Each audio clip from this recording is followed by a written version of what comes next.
I've been waiting all week for some SFL action. On a big screen, I feel like I'm Ashley Jackson. Quarterback sneak, 4th and 3, man, what's happening? Touchdown, championships trying to stack up. I've been waiting all week for some SFL action. On a big screen, I feel like I'm Ashley Jackson. Quarterback sneak, 4th and 3, man, what's happening? Touchdown, championships trying to stack up. Rushing like a bullet into the end zone. Defense, hold up, no scoring in the red zone. Throw it up, pick 6, I feel like I'm Josh Rowe. Throwing dimes over the shoulder, think I'm Jack Winmo. I need me back to back, trying to be like Vulture. Cause a storm, cause I'm mighty, it's in the culture. Esports TV, YouTube, Twitch, SFL live tuning, you don't wanna miss. I've been waiting all week for some SFL action. On a big screen, I feel like I'm Ashley Jackson. Quarterback sneak, 4th and 3, man, what's happening? Touchdown, championships trying to stack. I've been waiting all week for some SFL action. On a big screen, I feel like I'm Ashley Jackson. Quarterback sneak, 4th and 3,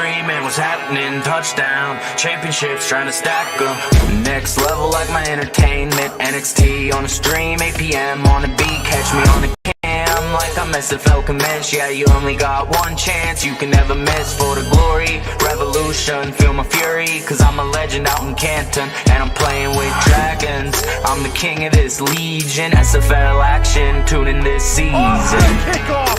Are you kidding me? All they're gonna need is big pop, it's up in the air! Oh, There you go! That's the kickoff that is gonna win! Is there a goal? Taser power! Touchdown! Quick! I've been waiting all week for some SFL action. On a big screen, I feel like I'm Ashley Jackson. Quarterback sneak, 4th and 3, man, what's happening? Touchdown, championships trying to stack. I've been waiting all week for some SFL action. On a big screen, I feel like I'm Ashley Jackson. Quarterback sneak, 4th and 3, man, what's happening? Touchdown, championships trying to stack them. Welcome to Next Level's sports coverage of the SFL, presented by APM Music, alongside not Mike St. Green this week, but Harish Prasad, the co-owner of the Carolina Skyhawks. First time in SFL studios. Harish, welcome to the show. Cam, thanks for having me. I'm excited to be here.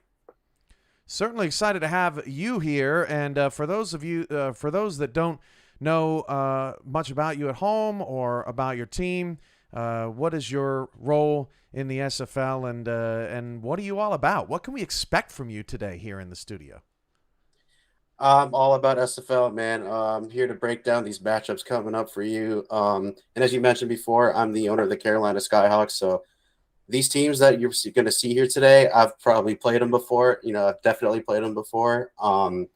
So I'm here to give you just a good breakdown of what we can expect today. We are also having a big challenge of whose hair can get wavier. Mine is more gray.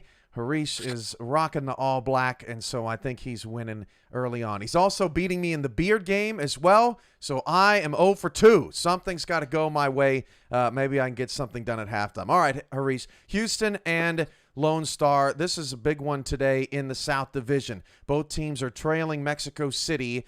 Houston's 1 game behind. Lone Star is 3. The Glory lost last week. They really need something going on. They are 3-4. Houston's 5-2. How do you like this matchup? How do you see it break down? And, looking at this matchup, Damon Simeon always loves to talk about these Texas matchups and how he's been, Houston's been going, it's been going their way.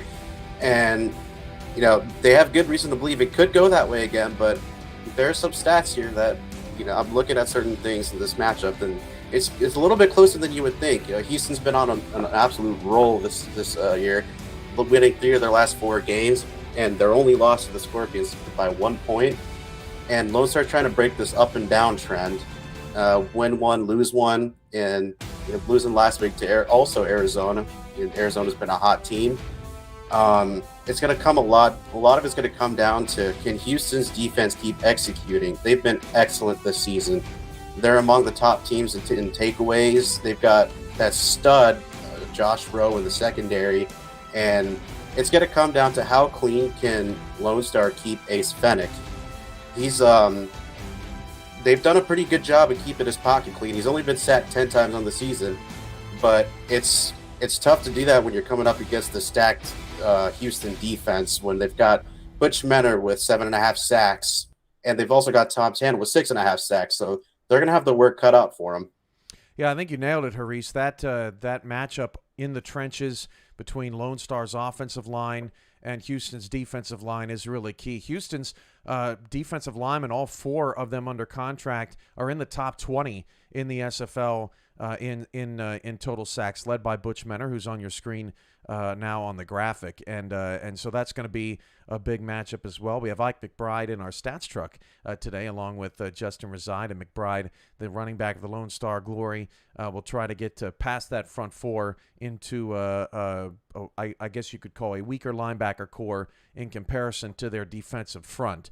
On Lone Star's defensive side of the ball, they've got Bo Martin Jr., Gunny McGuire on the outside, and they're going to have to contain Mike St. Green and DR Sim. It's a star-studded receiving core and weaponry in Houston, with G.P. Wells already at 14 touchdowns and 2 away from tying his career high. Yeah, you've hit the nail right on the head, and you mentioned DR Sim and Mike St. Green. Demont Simeon, as a coordinator, is one who loves to stretch that field. He is not afraid to throw it deep, and I wouldn't be surprised to see more of that today. But you can't key in all in that passing game, because otherwise you're going to have GP Wells running all over you. And coming from Sioux Falls off of that his crazy rookie season, he's just continuing to do it again this season. 750 yards, 14 touchdowns, tied for second in the league. Yeah, and Mike St. Green is joining us in the chat. He is not here today because he is watching a U of H football game, and they are losing to my hometown UTSA Roadrunners. So that's really why he's here, because he's bored and is missing being here in the SFL studios. But Harish is going to do an excellent job for us here today. All right, elsewhere around the league, this is the first of 4 games coming up in our bonus coverage: Atlanta and Fort Worth. Later tonight, Charleston, D.C., Baltimore, Indianapolis. Of these 3 matchups, Harish, which matchup sticks out to you? Aside from keeping an eye on that Atlantic division, I want to highlight that Atlanta-Fort Worth game. It's no secret that Hall of Famer and former MVP Marcus Dunhill, the quarterback of the Fort Worth Toros, is facing his old team again. And he's got a lot of good memories in that Atlanta uniform. Won a season 14 championship, and 4-3 Fort Worth, 3-4 Atlanta. This might be the day we see Marcus just absolutely go off, because the Atlanta defense has been lacking a little bit this season, giving up 32 points per game, and they've been giving up 344 passing yards per game. So this is going to be a pretty close one. And they just got torched by Scar Patterson in San Diego, lost a 49-46 heartbreaker last week in a shootout.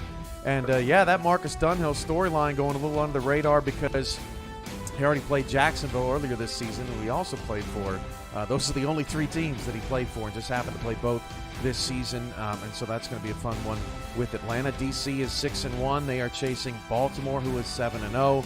Indy and Charleston hoping to pull the upsets. But coming up next, Colin Northrup and Rick Northrup have your kickoff from Medal of Honor Field in Denton, Texas, back where the SFL Studios used to have its old stomping grounds. 5-2 Headhunters, 3-4 Glory. It's coming up next. This has been Sim Football Pregame, and Harish and I will be back here at halftime to break down the best of Friday's action and so much more. You're watching the SFL, presented by APN Music on Next Level Sports, as Week 9 continues.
Next Level Sports welcomes you to the following presentation of the Simulation Football League.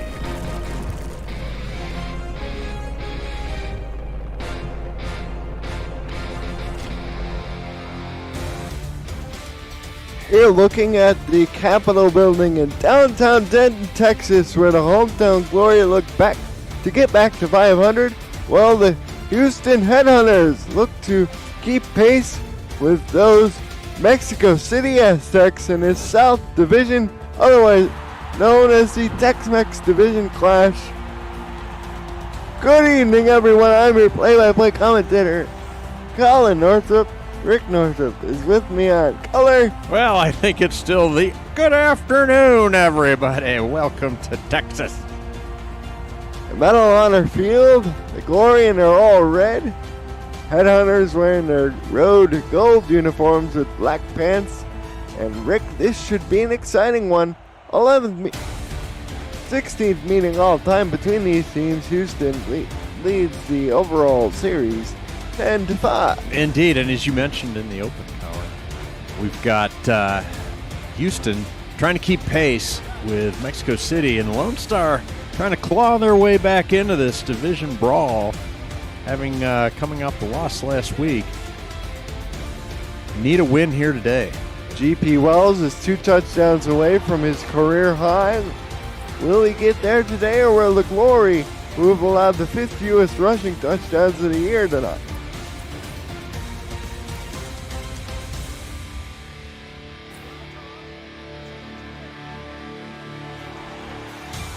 Houston will kick off first. Lone Star 7.5-point underdogs at home, according to our colleagues over at Jack's Data. Over under 59.5 for those of you keeping track of things at home. And the kickoff is away. The return is by Soto up to the 23. And we'll get our first look at the Lone Star Glory offensively led by Ace Finnick. Tell us all about it, Colin. Ace Finnick is the running back. Ike McBride, she's the tailback. Mateo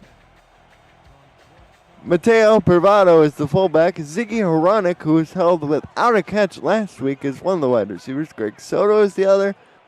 Ace Finnick's sibling Deuce is the wide receivers. We get offside free play, and B. Robo catches that out of bounds. And it'll be offside free play. Well, sometimes you can go a whole half or longer without a flag. Their first play from scrimmage, breaking the seal on the penalties. Tom Tanner, the defensive end, called for the infraction. Tight ends are Garrison Blue and Hank Earl Troll. For Houston defensively, Tom Tanner came over in free agency. He joins Alex Perez along that defensive line, along with Butch Minner, defensive tackle, and KT Slayer on the other side. Jason Pierce is the inside linebacker. Keenan Samuels is outside of him, along with Zed Markov. Speaking of linebackers, they're playing tight. Here's the give to Bravado, and he's stopped at the line of scrimmage. The gang of tacklers led by the first-round draft pick, Jason Pierce. Angel Maldonado is the corner, along with Kai Cash and Diedrich Law. Corey Minner is as well. Isabella Blackwell and Josh Rowe are the safeties. Rowe is a pick six specialist. And Tanner jumps outside again, slant over the middle spot. So that's the second time in about 3 plays or so that old Tom Tanner has been caught jumping. Tom Tanner's amped, I would say. Maybe one too many pregame Red Bulls. We'll see. Going to have to slow his roll just a little bit. Previously, time spent with the St. Louis Gladiators, of course, now the Motor City V8s. And that will practically give them a first down. I think they declined it because they're like less than a yard from the first down. They line up at 3 tight ends. Two people in the backfield. Here's to give to McBride. She breaks a tackle but doesn't get there. Who was that came up from the that's some from their secondary, Colin? Looked like that was number 24, Isabella Blackwell, came flying in there to make the hit. Get the number on that truck. Because it just ran me over. All right, they lost a yard. Oh, no. And they get to McBride again. This time she'll get it to the 34. I dare say someone's committed to the running game early, Colin. Mike McBride and Justin Reside are our statisticians. Thank you very much for keeping track of the facts and figures for us. Don't forget about Cameron Irvine twisting the dials and knobs and punching all the buttons back at SFL headquarters. Here's Ace spinning back to throw. Nearly sacked and had to get rid of that one. Alex Perez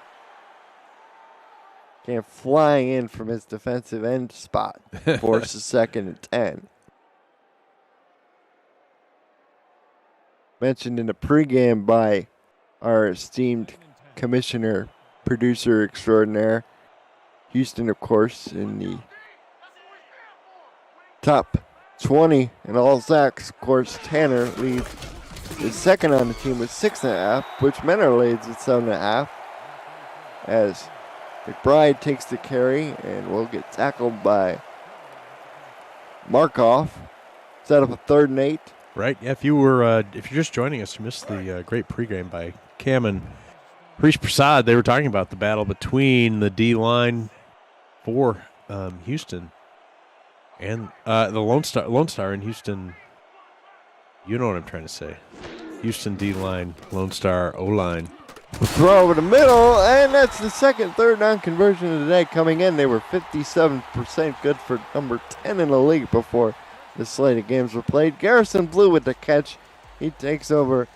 He has done a nice job for replacing the retired Adam Williams. Yeah, anytime you can convert more 3rd downs than you failed at, that's a good sign for your offense. 29th grab for him, 362 yards, 5 receiving touchdowns coming in. Bravado takes the handoff again, picks up 2. Blackwell with the tackle. Her 2nd of the day. I'll also mention the Rick Meter made the trip again. As is our custom, Rick Meter staff watching intently. We'll have some reads probably from them as we get into the mid to late 2nd quarter. Shotgun, 3 wide receivers, tight end Blue. Press coverage shown by Houston. And the throw down the field, tip throw, it's intercepted by Blackwell. No, that's not Blackwell. It is instead Josh Rowe. Why am I not surprised? It's Rowe who makes the interception off the deflection from Blackwell. Yeah, one of 3 potential interceptors there, all standing shoulder to shoulder. His 10th of the season. He had 9 coming in, and he's returned 2 of them for touchdowns. Also number 1 in both those categories. Better than 1 per game. That's nice. Ball is exactly to 50. Dave Burrs back to throw, fires out, and completes it to DR Sim. And that's about as good an opportunity as any to introduce you to this offense. Dave Burrs, the quarterback. GP Wells is the running back. John McCool, the rookie from 2nd-round draft pick, is the fullback. Wide receivers, Isaiah King IV, the rookie from Ottawa. Mike St. Green, hometown boy made good, comes over, takes an ownership role. DR Sim, Greg Corky are the other receivers. We'll get to the tight ends after this play, which is Jalen Wells being tackled in the backfield by Jukin Rukin for a loss back to the 48. Tight ends are Dan Curtis, the rookie signed in Week 6, and Talon Steele in his first season after spending 2 previous years with the Jacksonville Kings. Rukin is a big man along the defensive front, both figuratively and literally. We'll get to the rest of his line mates after this play, which is a throw down the middle, tipped, and it's intercepted. One of his defenders got it, and it's Bo Martin Jr. And just like that, Houston turns it back over. It just kind of sails on him a little bit, and maybe didn't see the defender back there either. Rain Rie got his paws on it back there. Albert Begin got his paws on it. And so trading of some turnovers here in the early slugging, early sledding, early going. ball marked at the 36. It'll be first down and 10. 5:45 to go in the first quarter. Here's Ace Finnick.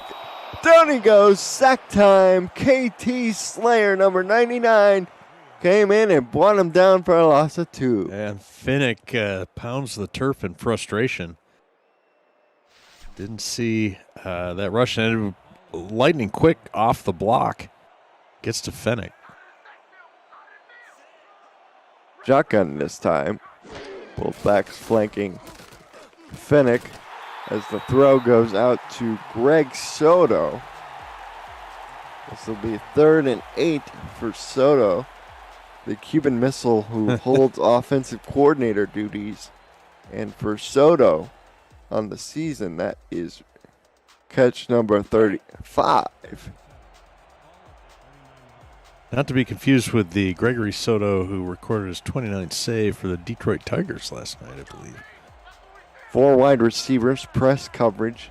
Another 3rd down conversion. They recorded 2 already. Throw over the middle, caught by Garrison Blue. It's good for the first down to the 45. And oh boy, that should get the Rick Meter twitching. Well, Rick Meter was fairly impressed with both defenses to force turnovers, and now we're showing a little bit of offense that's not running based. Colin from Lone Star.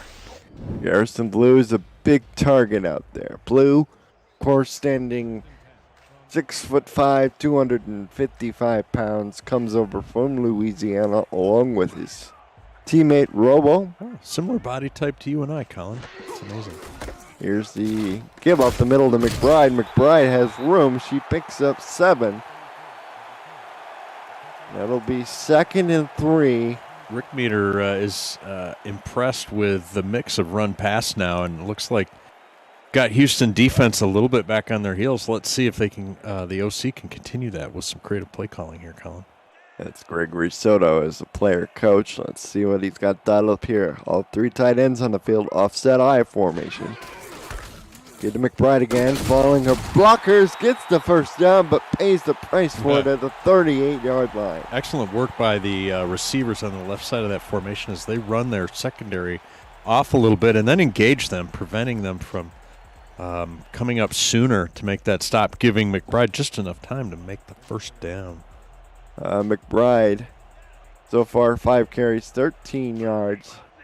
Longest run of the day so far is 7. She gets another carry. This will only be a 2-yard pickup as Markov makes the short tackle. Yeah, somebody didn't account for, didn't pick up that linebacker. Slides over to grab McBride before she can get loose.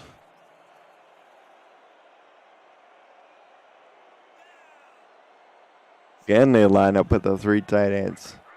Houston counters with the heavy box. Do they have a pass play out of this formation, perhaps, to cross things up a little bit? No, it'll be another handoff to McBride, and she's stopped after a pickup of 1. Well, the Lone Star, Colin, got excited by that one good run by McBride, and they kept calling running plays after they had done a good job of mixing in pass and run. McBride. Now they're in an obvious passing situation, and here comes sidecar left for Ace Finnick. He's back to throw. Fires. It's no, they say he dropped it. B. Robo had it in his hands, but it ultimately hit the deck. Incomplete. It'll be 4th and 7. Sometimes a decent drive just sort of dies out, and right there, they had a rhythm going, as I mentioned, or at least to me, I thought they had a rhythm going. And Corey Menner caused the incompletion, and we have the 3rd member of the Finnick family. This is Matt Finnick. Previously spent time with Denver and the Night Wings. He's on for the field goal attempt. Out of the hole, the Paul Smith. It's a family affair here for Lone Star Glory, apparently, Colin. left hash mark. I suppose Mr. French is the water boy. And the kick is on the way. It's good from 49, so with 2:23 left, we have our first points of the game. It's 3 as the Glory go up by the score of 3-0. 3-0. Soccer game's broken out here. Let's just hope it doesn't continue in the trending of a baseball score, much like Iowa versus South Dakota State today. Final score 7-3, a field goal and 2 safeties accounted for all the Hawkeyes scoring. As the return up the middle is by Corky to the 20. 2 field goals and 2 safeties were the entire scoring by both teams. Yes. Had to be revived from my coma after watching that game. So for the Glory, defensively, they have Jukin Rukin at defensive end. Yogi Barr is his end mate.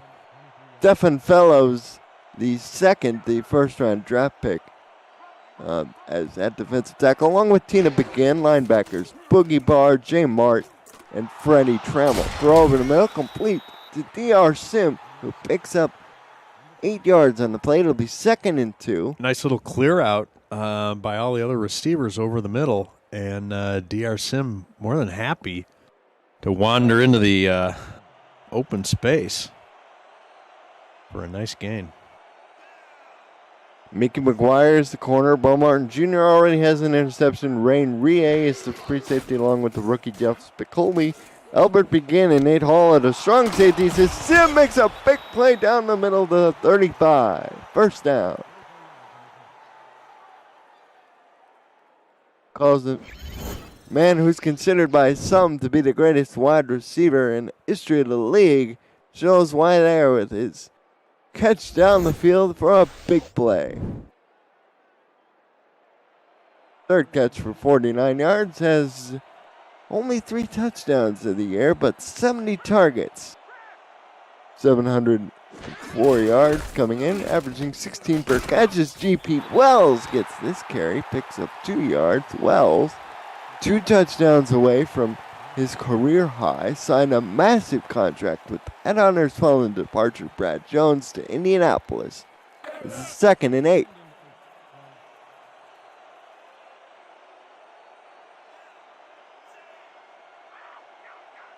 Here is Burr.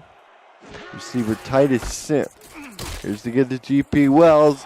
And Wells struggles forward to the 32. Tackle made out there by Freddie Trammell. Kicker for Houston is Sonny J, should they need him. This is a 3rd down and 7 situation.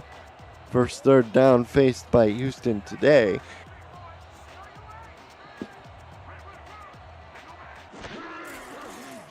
Headhunters throw, and it's knocked away. Hey, if you're new to the SFL, the Simulation Football League combines traditional sports, esports, and a role-playing game into one. Team strategies are being executed in real time by our simulations as real-life players compete on the virtual gridiron. For more information about the SFL, visit our website at www.simulationfl.net. The SFL, we put the fan in fantasy. This looks to be in the neighborhood of about 48 yards for Sonny Che. Who's been money on the year so far for Houston. This is right ash. Snap spot kick is on the way. It's got plenty of distance. Wow. And it's good. They'll officially say it's from 49, so we're all squared away at 3 apiece with 17 seconds left to go in this first quarter. Get another look at it. Nice job. You know, if you're enjoying this this game, the SFL produces over 400 live events each year, but don't miss community content creators and their creations. Catch SFL Nights with AJ Stryker. Say it with your chest, around the SFL and more, covering season 19 and beyond. To check out archived versions of community shows, visit simulationfl.net and click the logo of your favorite form of SFL entertainment on our homepage.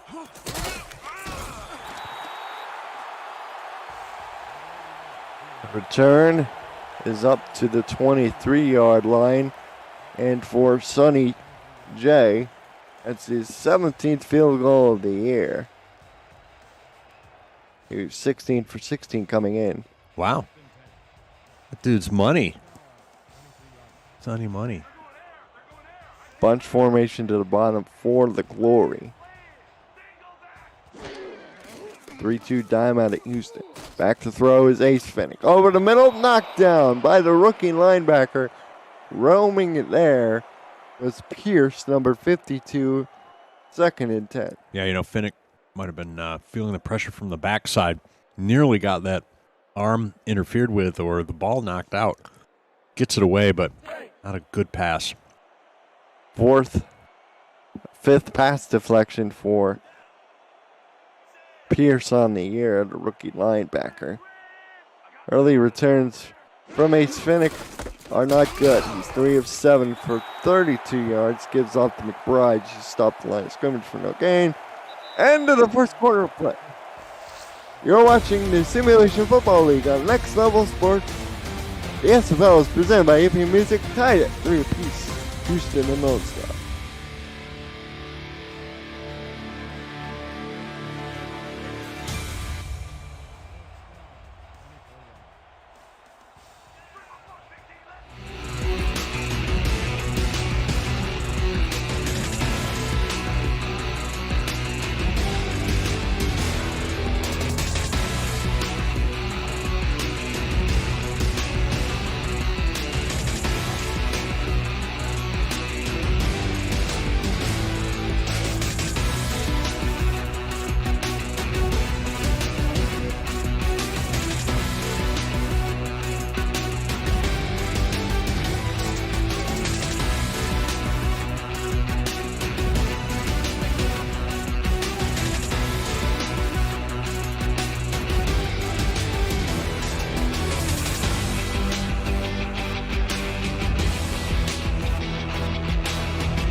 Welcome back to Medal on the Field in Denton, Texas. It's Ziggy Heronic makes the catch, but he fumbled the ball, and Houston fell on it.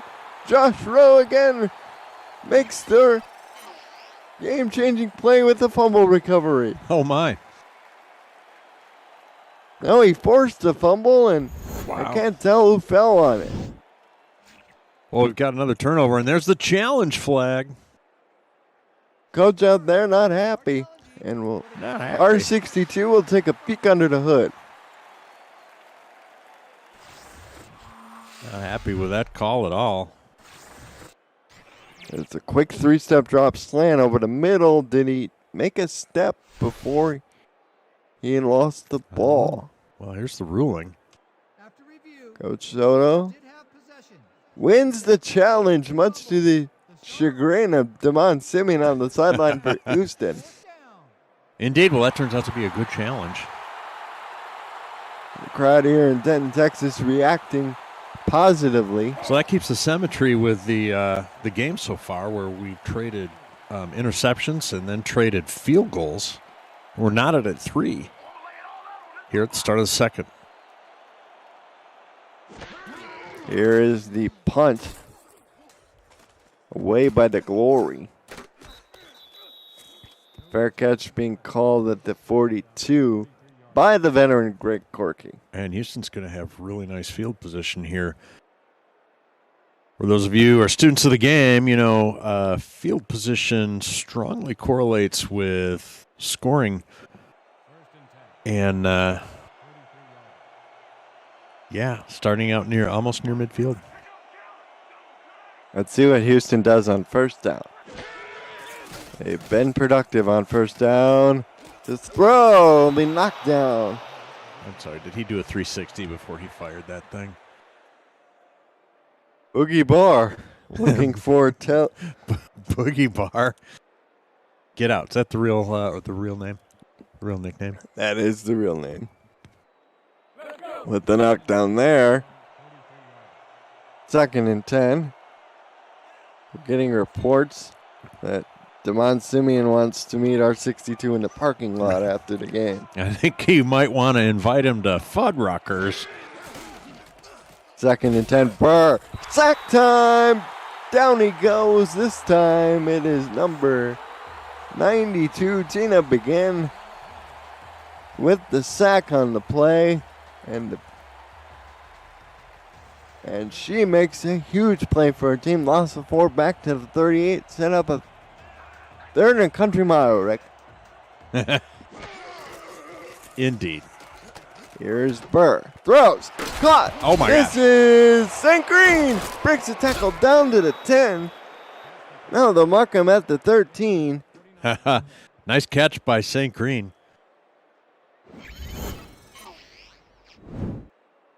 And he turns on the Jets after this. Look at that. The first catch of the day. What a time for it. A 49 yards Breaks on one 3rd tackle. and long. St. Green's such a load, it takes 2 tacklers to bring him down. Of course, previously, St. Green spent time with the London Knights, but before that was with the Jacksonville Kings. Had an opportunity to own a piece of his hometown franchise and took it. As we get an offside, free play, GP Wells swings out of the backfield, breaks a tackle, and gets tackled just past the 10 at about the 9. We'll see what they do about the flag. Well, they'll probably take that because they'll get most of that yardage and preserve it down. Number 60, defense, 5-yard penalty. Rukin Rukin. You know, when you're over 300 pounds as Rukin is, he's listed in your programs about 310 pounds, but on some occasions he looks more heavy than that. Right, well, what's that? Newton's second law? Object in motion stays in motion. He gets his motor running and he can't stop it. 3 wide receivers. Had to head it on the highway. Here's Burr over the middle. He's got Corky down to the 2 and the veteran wide receiver. He's looking for adventure. He's been around the block, sets his team up at a 1st and goal with now approaching under 9 minutes and counting. This is prime GP Wells territory should Houston decide to go there. Wells did score 2 touchdowns last week on Elm, 37 yards.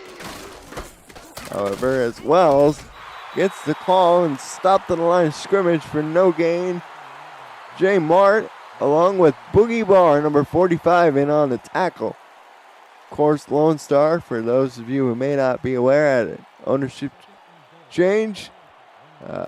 2 new co-owners taking over from Charles Doherty, Yogi Bar, and Albert Began. Here's Wells, touchdown, Houston! Ice is broken as Wells finds the end zone for the 15th time this year. And Houston puts themselves down on the goal line, Colin, and they're not messing around. Trying to punch it in. Nothing fancy. They channel their inner Leonard Skinner. That's a 7-play, 56-yard drive. Of course, the 2 out of 3 passes. That's a 7-play, 58-yard drive. Of course, 55 of that was through the air, but GP Wells finishes it off with a 2-yard touchdown romp. Right, the air attack gets them on the doorstep, and then they punch it in. There's the extra point attempt is good. So far, he's 5 carries for 1 yard and 1 touchdown with a long of 2. It's been bit rough going, but he's notched another touchdown in his belt. Hey, the SFL Network is coming to the ESTV Plus app 24/7. SFL programming will include content created by the community, the SFL's greatest games from the archives, exclusive network content, and live SFL regular season games. Download the ESTV Plus app on your Android or iPhone, or on your TV through Roku, Amazon Fire, Vizio, and more. The SFL Network, where SFL creators come together. Despite G.P. Wells breaking zip lane, It's a fantasy. This ball game is still tighter than a new pair of shoes on a rainy day. I don't know. The Rick Meter staff is getting ready to issue a point of view here, I think, pretty soon, Colin. They want to see how Lone Star responds. Here's the throw out to Ike McBride. Swing out of the backfield, only nets 2 yards. Corey Menor on the tackle. Menor, in addition to playing defensive back, is the team's director of communications off the field. Very important role here, in charge of social media, if you will, and all the accounts that come along with that. It's a 2nd and 8. From the 25, he's back to throw. Almost sacked again. This time by Tom Tanner, but he throws it away. It'll be 3rd and 8. Indeed. For those of you not familiar with the Rick Meter is a traveling band of data geeks and nerds fueled by Pop-Tarts and Mountain Dew, and they toil away inside a giant trailer powered by a secondhand diesel motor covered in neon, and they try and provide the fans with an early look at who Here's Ace throws over the middle. It's picked off. Picked off for the 2nd time. As Ace Finnick has now thrown 2 interceptions. This one to Kai Cash, wearing Eddie Gage's number 27.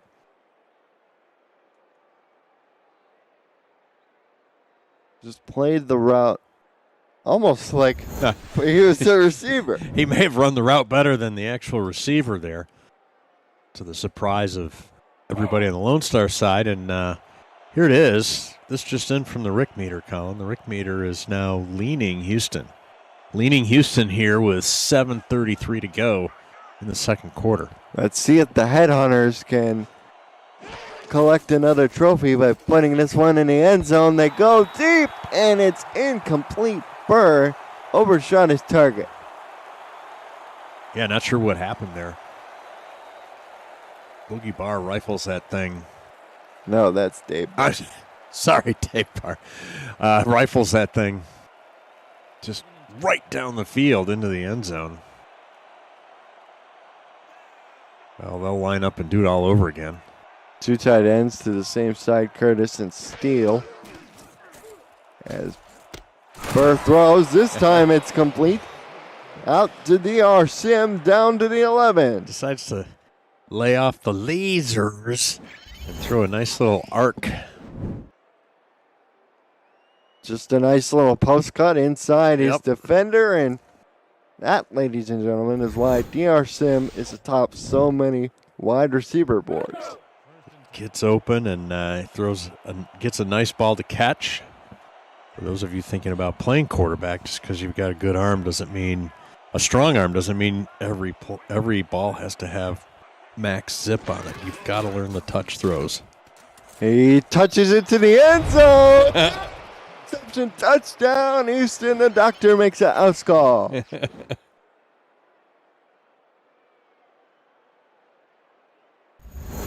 Wow. And there you go, making the Rick Meter look smart. And Burr is now 7-11 for 137 with that touchdown pass. So they break the plane with a running play and now a pass play. And for DR Sim, 5 catches on 5 targets for 82 yards and a touchdown. This was an 11-yard touchdown to cap a drive that started with the pick on which yard line? Lone Star 33, so they traveled 3 plays for 33 yards. And 2 of 3 passing. Not a single rush attempt. Sonny J to kick off. Back to the Glory, and now all of a sudden Lone Star has to get their shovels and try and dig themselves out of this hole they made for themselves. Well, giving up points off a turnover, that's tough to put their defense in a bad situation. The offense for Team Harmony needs to possess the ball, burn time, and put this thing in the end zone. Only took them 43 seconds to score. The Glory will line up at a bunch to the top of the formation. Here's to get to McBride. McBride only able to get 2, and you see the rushing numbers there. Not a whole lot to look at, but GP Wells does have the 1 touchdown through his name. And Fennick may have missed it, but they had that bunch to the right side of the formation column. And Houston didn't have the right coverage at all on that. There was probably 2 open options if they'd have audibled into something. Here's Ace, throws again to the sideline. They say he's out of bounds, looking for Soto. And right now, Rick, the Glory offense looks like it's stuck in neutral. Yeah, a little bit. You know, they're trying to make something happen. Well, the coach began challenging again. He's like, oh, I won the first challenge. Let's have some more.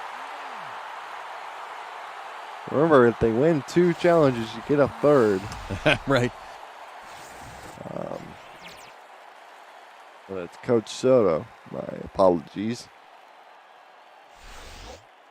Is the Cuban missile in bounds? Well, that's at our $62. After review, the pass has been ruled complete. The catch And it is complete. Wow. And this will set up a 3rd and manageable. Wow. And what does that mean, Rick? Say the line. I'm not sure which one you want me to say. 3rd and short. The whole playbook is what? Wide open. That's your line. The playbook is wide open. I don't know. That's usually 2nd and short. They need to make the first down. Well, they lined up in the shotgun, so let's hope they'll be careful here. You know, my theory is you got to possess the ball, and it's high percentage plays. That's a low percentage play, but they're successful. Hats off to Lone Star. Soto again on the reception. See the numbers. Ace has the 2 interceptions, and that play is a big part of why his team is down 17-3, but trying to make up for it. Josh Rowe almost had his 11th pick, however. Yeah, he's auditioning for that hero to get back into hero status there with that throw. They've got 2 wide receivers this time to bring in the 2nd tight end, Hank Earl Troll. Dump off. To McBride, shoulders the defender, but she gets rocked back. And I mean rocked back. Yeah, she's taking 47. I'm sorry, she's taken some big hits already in this game, Colin, and a lot of her runs have been tough sledding. So we'll see if that takes a toll when this game gets into the second half, especially in the 4th quarter. 2 receivers to the top, 1 to the bottom of your picture. That is Robo, wearing the all-red sleeves today, as McBride breaks off another tackle, but will only get to the 44 to set up a 3rd and 5. Yeah, right on cue. Nothing's easy for her. Right there. And the tail of the tape, Houston is in front in terms of the total yards category, but Lone Star are rushing Houston at the moment. Yards per play, though, heavily in Houston's favor. 3rd and 5. Far formation. They'll go deep. Intercepted for the 3rd time. Oh, my. Is the quarterback out there? I believe that was Kai Cash with his 2nd. Yes, that is. As he's tackled by Soto at the 50. Oh, my goodness.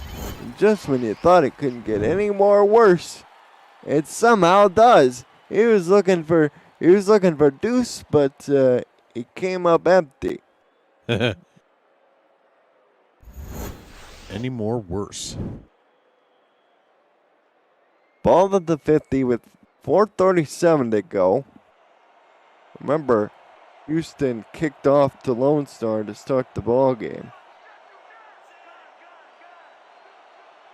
Only one drive has been over 10 plays, and that was the opening drive as Burr finds St. Green over the middle. Lone Star 36. And the Houston native pounding his chest a little bit, saying, "Look at me."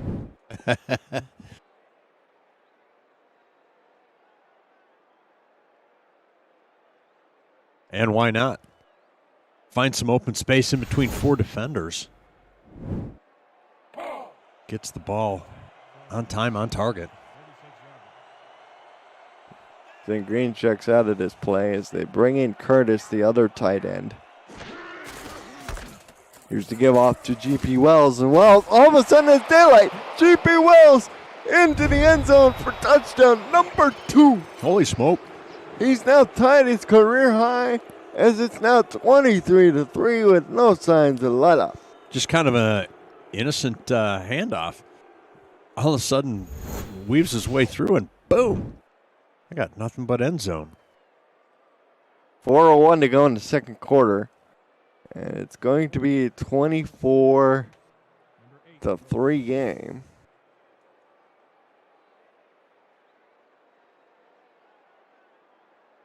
Pending this extra point. There's 2 plays, 50 yards, 36-yard rushing touchdown by G.P. Wells. He's already tied his career high.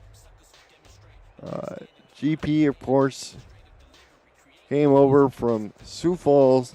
It was much behooed when his ballyhooed when his contract came across the wire and people saw the figure. I know when I saw it, my eyeballs just about popped out of my head. Indeed. It's easy to see why. They wanted to do a deal. And paying some dividends there. 36-yard rushing touchdown, 2 plays, 50 yards. Shortest drive of the game, and for the Glory, oh, they got to feel like this is some sort of Groundhog Day. They got to feel like Bill Murray. That's 2 quick strikes by Houston, Colin. The last 2 possessions.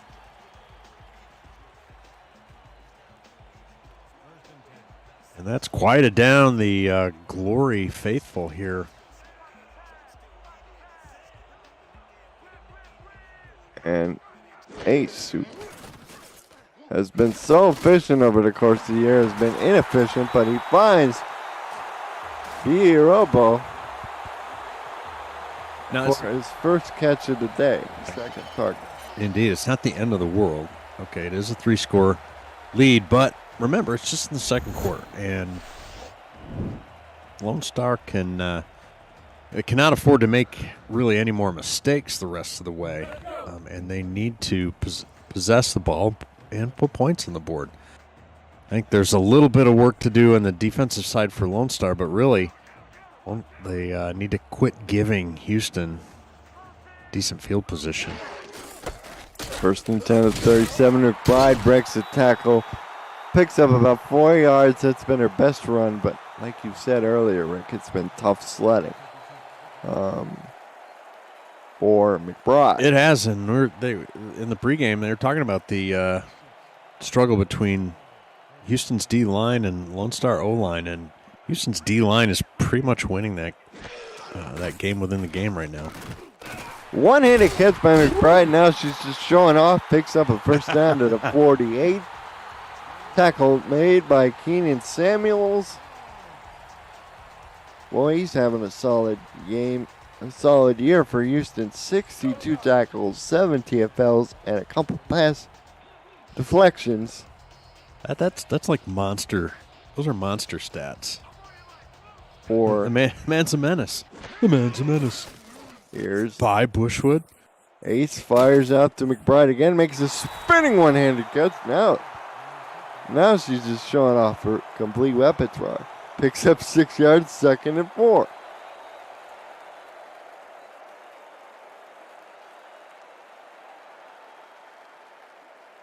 Ziggy Horonic does have a target, but he's still without a catch. Number 17 will be on Ziggy watch for a while. By the way, there's a Skippy sighting in the chat.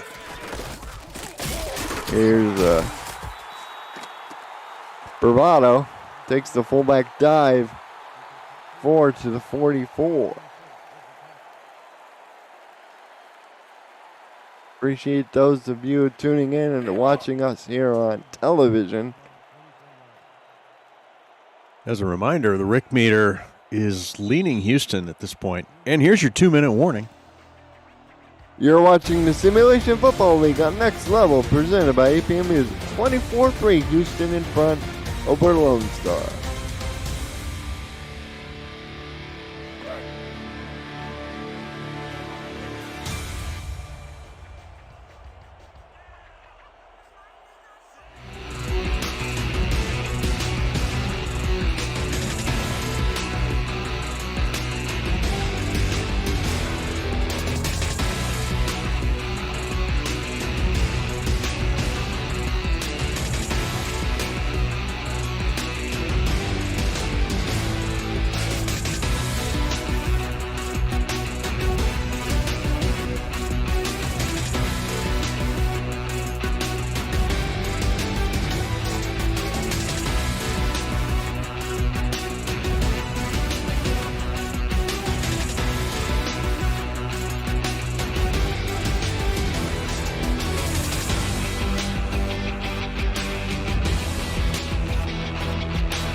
Welcome back to Medal on the Field, and Denton, Texas is the glory.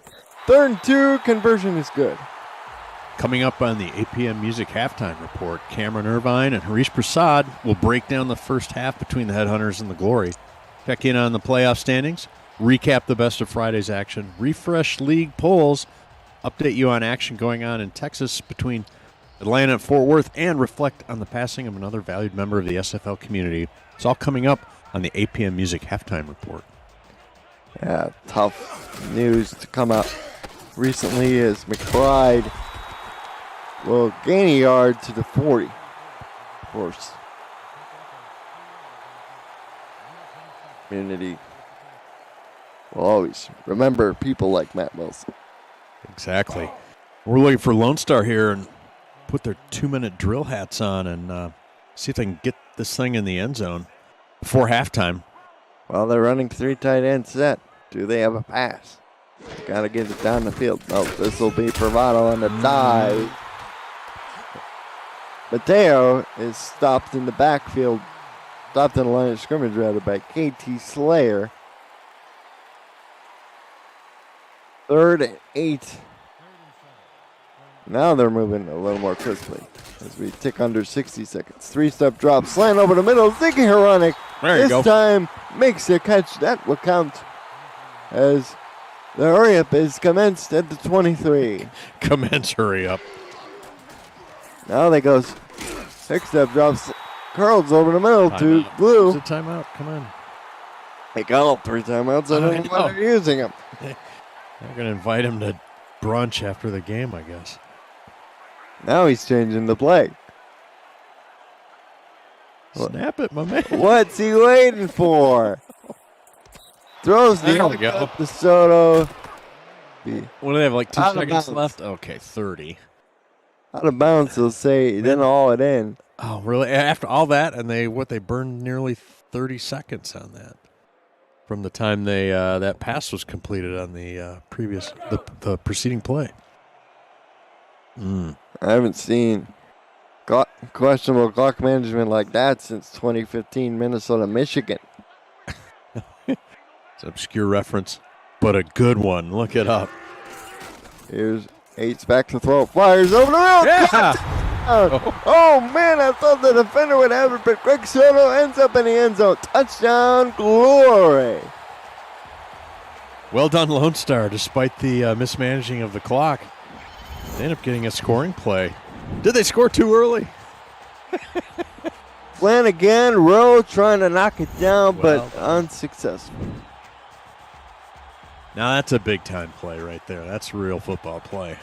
Touchdown for Ace Finnick. He's up to 137 yards, 17 touchdown pass of the year. Gregory Soto, that's his fourth catch. He's up to 48 yards. That's an 18-yard touchdown pass for number 18 as the snap was a little janky, but they're still able to get it down. It's now 24-10, 26 seconds left in this first half of play. Well, that was great. Good eye on that snap, too. It kind of laid down on the turf like a baby. Picked it up and was able to execute the kick. So that gets Lone Star back to a 2-score deficit, which, assuming they can hold serve here and go into halftime, they've got to be happy with. They haven't shown much in the first half. 2 yards deep out of the end zone. Corky up the middle to the 21-yard line. OB stop.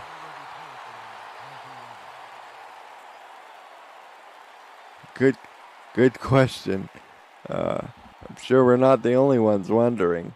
No, I think they were fearless. Picked that thing up, mess and all. 21 seconds left. Let's see how Houston plays it. They'll probably just run out the rest of this clock. Oh, we'll see. And they're going to pass. Ooh! Oh, almost Freddie gave it back. Jumping swat with 19 seconds left. And Holy smoke.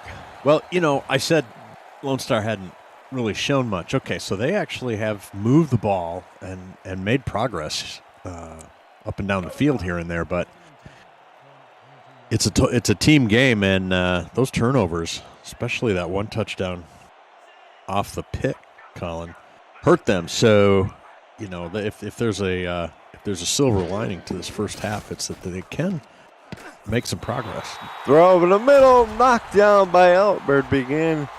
I don't know why they're just running out the clock. Yeah, GP Wells. He's already scored 2 touchdowns, 37 yards and 6 carries for Wells. Well, speaking of questionable clock management, I agree with you. And now They could have just kneeled this thing out. Now they may end up giving it back with a few ticks left if they're not successful on this play. We cut it to Sim. I don't know why they're hurrying up. They just should let it go. Ball's at the 50. Now they call timeout with 3 seconds left. What is this? It's some sort of crazy fire drill. Friends and family of good game management might want to avert their gaze here. Damon Simeon is basically reading his quarterback the riot act, as TR Sim is now up to 6 grabs for 111 yards. Had a touchdown. That was a 35-yarder. As we are now in the Hail Mary formation. They say, we've come this far. Why not? Burr. Ooh. Let it go as he was hit, but nowhere near going down to there.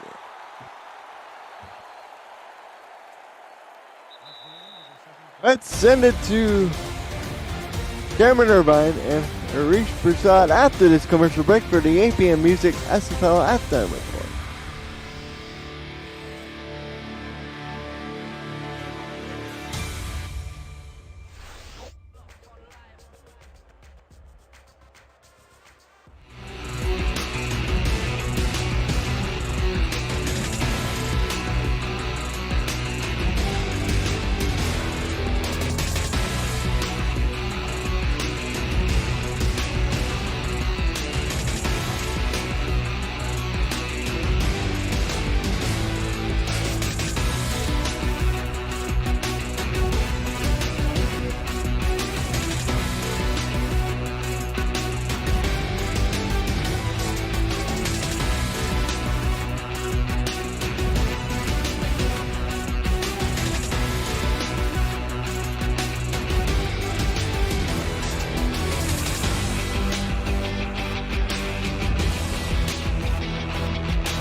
Welcome back to SFL Studios for the APM Music Halftime Report alongside Harish Prasad. I'm Cameron Irvine. It is halftime, and the Houston Headhunters have a 24-10 lead over the Lone Star Glory. First half thoughts, Harish, just off the get-go with Houston up by 2 touchdowns. 2 words, Cam. DR Sim. He is feeling himself today. 6 receptions, 111 yards, a touchdown. 6 receptions out of 6 targets. And Cam, this Houston offense is just doing what they've been doing all season. GP Wells, not really lighting up the stat board, but he does have himself 2 touchdowns and had that big run at the end of the half. And Lone Star, they did well to get back into to get themselves down to 2 scores right at the end of the half. They had that nice drive at the end of there, and just an absolute dot from Ace Fennec to Greg Settle. He ran a beautiful route on that stop and go route there.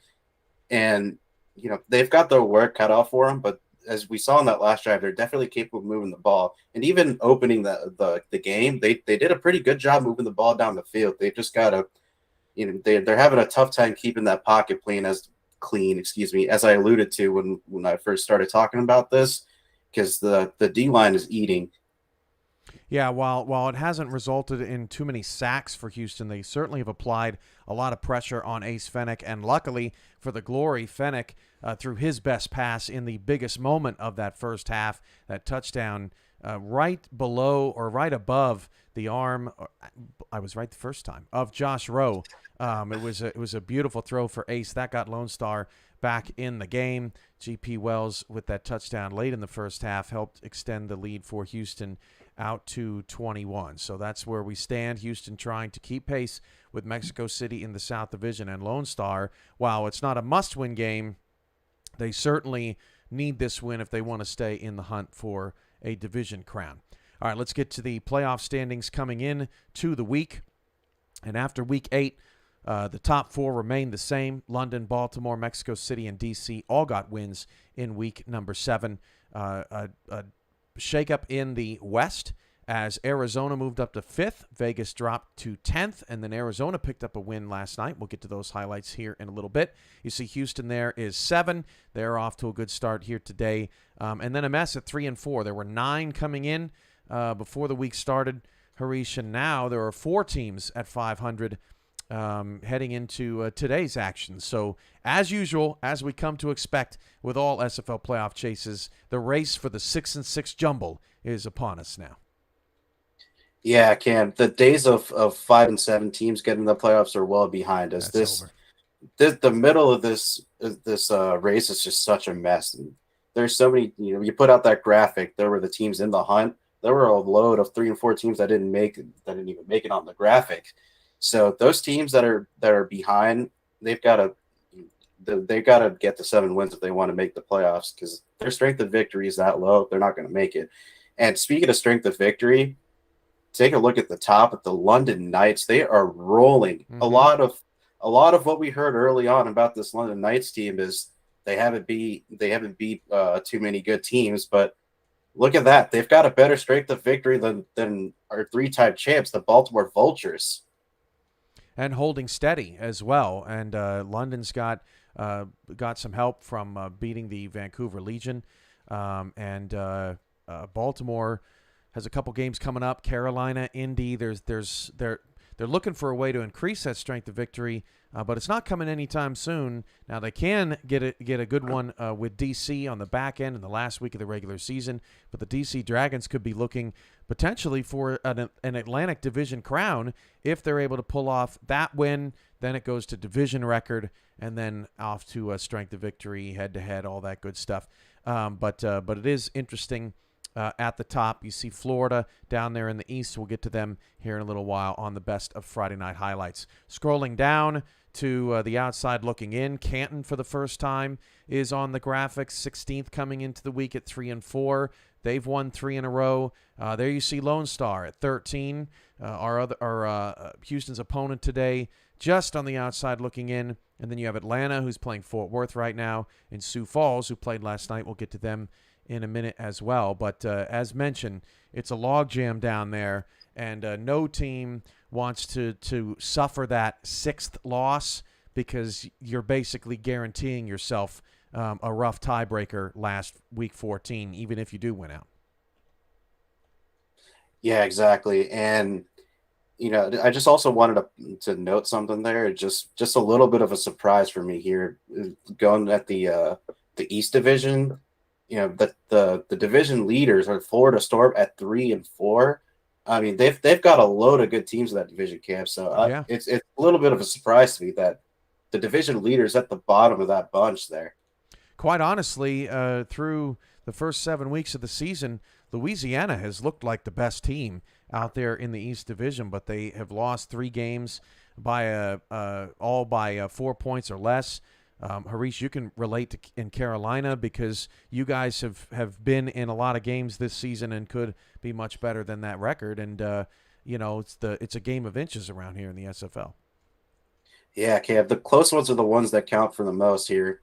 I mean, if you can't close out those close games, then it's just going to come back to bite you in the end when it really matters. And you're just going to be stuck looking back. Good point by our community chat.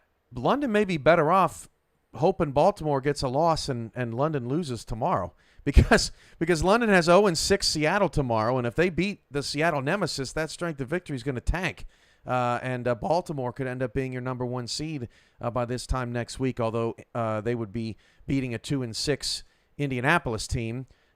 So not much better there. Both teams facing some teams I can't even say on the decline, Harish, because they're 2 expansion teams just getting rolling here in the SFL. All right, let's get to the best of Friday night. First, we start in Buffalo, tied at 3, and Jet Zero rocks 3 different Vancouver Legion defenders, and that run, Harish, set the tone for a major upset Friday night. There was just not a lot this Vancouver defense just could do about it, and more on that is Jet Zero. Just what he gets rolling, there's just not much you can do to stop him. Queen City takes the lead. Good effort there by Dean Maddox trying to drag him down, but not until Zero reached the end zone. Queen City takes a 10-3 lead, now up 13-3. Christian Brown getting the offense going for Vancouver. Finds Chris Curtis wide open down the field all the way down to the 1. But Vancouver would punch it in next play with Robert Redford. 13-10 now. Late first half, O.J. Bruin finds Stephen McMichaels. James Matthew Jr. gets a lot of press over in Queen City, but Stephen McMichaels gets the touchdown there for the Corsairs. More from him in just a second. Is he baking something? What is happening there with McMichaels' touchdown? 20-10, 25 seconds to go before the first half. There he is again. Stephen McMichaels in the back of the end zone. Queen City 13.5-point dogs, up big at the half, 27-10, but Vancouver would not give it up. Harish Jaquarinarius Dantamaterix recovers the onside kick, nailed it, and Vancouver is firing down the field, hits James Walters down just 13 with 1:02 to go. And, there's never any quit in a team like the Vancouver Legion, and Brown hits Walters again over the middle of the field, and the Legion just would not let this game go. Christian Brown, second and goal from the 7, going to hit Justice Blackwell, but they failed to recover the onside kick on the next possession, and Vancouver drops one, 33-27 on the road in Buffalo. Now, down to Fort Lauderdale. Bullet Boletsky says, anything Jet Zero can do, I can do better. He's off to the races. This was his second long touchdown of the day, Harish, and Florida took a 17-7 lead. MVP. I mean, there's a reason why Charlie Bolesky is very feared. Or the name Bullet doesn't come out of nowhere. I mean, he'll make you pay if you're not careful. Boletsky, here's another look at it. I mean, that's just great blocking. Taekwon Hale, the big fella, tried to catch him from behind, but that's never where you want to be. If I just watched Honus Adobe spin backwards 3 times in the other game and lost 9 yards. That was rough. Caesar Ackerman was big in this one. 9 catches for Jacksonville. Jacksonville hung around in this game, but this was the dagger. Down 27-16, had a chance to score. Ryan Davidson rips this one away and sends the Kings, Harish, to 1-7. Yeah, like I was saying earlier, this is not how we're used to seeing these teams, Cam. I mean, how many years ago, it was back in season 10 and 11, these 2 teams went back-to-back championships to face each other off of undefeated seasons. Jacksonville most certainly in trouble, could miss the playoffs for just the 3rd time in 15 seasons. Denver and Arizona, SFL After Dark on the West Coast, and Bailey O'Shaughnessy gets the scoring going. However, Arizona on third down offense, money. Denver on third down defense, not money. Touchdown to Connor Weston, wide open, gets Arizona back in it. This on first down, another bomb. Denver's got to clean up the back end, and Arizona takes a 14-10 lead just before the half. Yeah, Kevin, Eddie Gage is loving life right now. I mean, Ashley Jackson was on fire this game. 3 touchdowns, no picks for Ashley Jackson. Coming into the game, Arizona had a 71% third down conversion rate, best in the SFL, their franchise record, just 60%. 2nd and 5, Denver hanging around, 14-13. In the fourth quarter, this was actually the first turnover of the game, picked off by Parker Thomas, and Denver never looked the same after that mistake. Arizona takes the ball down the field. Here's another third down. 3rd and goal, finds Jay Hayden open in the end zone for the touchdown. Wow, and you can't make up stuff like that, Cam. I mean, that he wasn't exactly wide open, and Ashley Jackson just did a good job to get the ball there. There's another look at Hayden on the money from Jackson. Just 7 incompletions. Handoff again, 3rd and 5. DJ Moses close it out. Gets his first rushing touchdown of the night. And Arizona wins in Denver 28-13. The Scorpions now 6-2 after missing the playoffs last season. Final game of Friday night, Tulsa and Sioux Falls. And Tulsa, you have to cover the receiver. Kay Marion wide open on this route. What are you seeing here, Harish? Man, I don't know what happened. I mean, it looks like the corners were just trying to sit on and cover the flats there, but Kay Marion just absolutely got away there. Theme of the night, 10-0, touchdown Kay Marion in the end zone. Another red zone touchdown pass from Julian Tyree. This is crazy. 4th and 1, and Tyree quarterback sneaks, and Tulsa recovers the fumble. This was just before the half, and gave Desperados finally some momentum.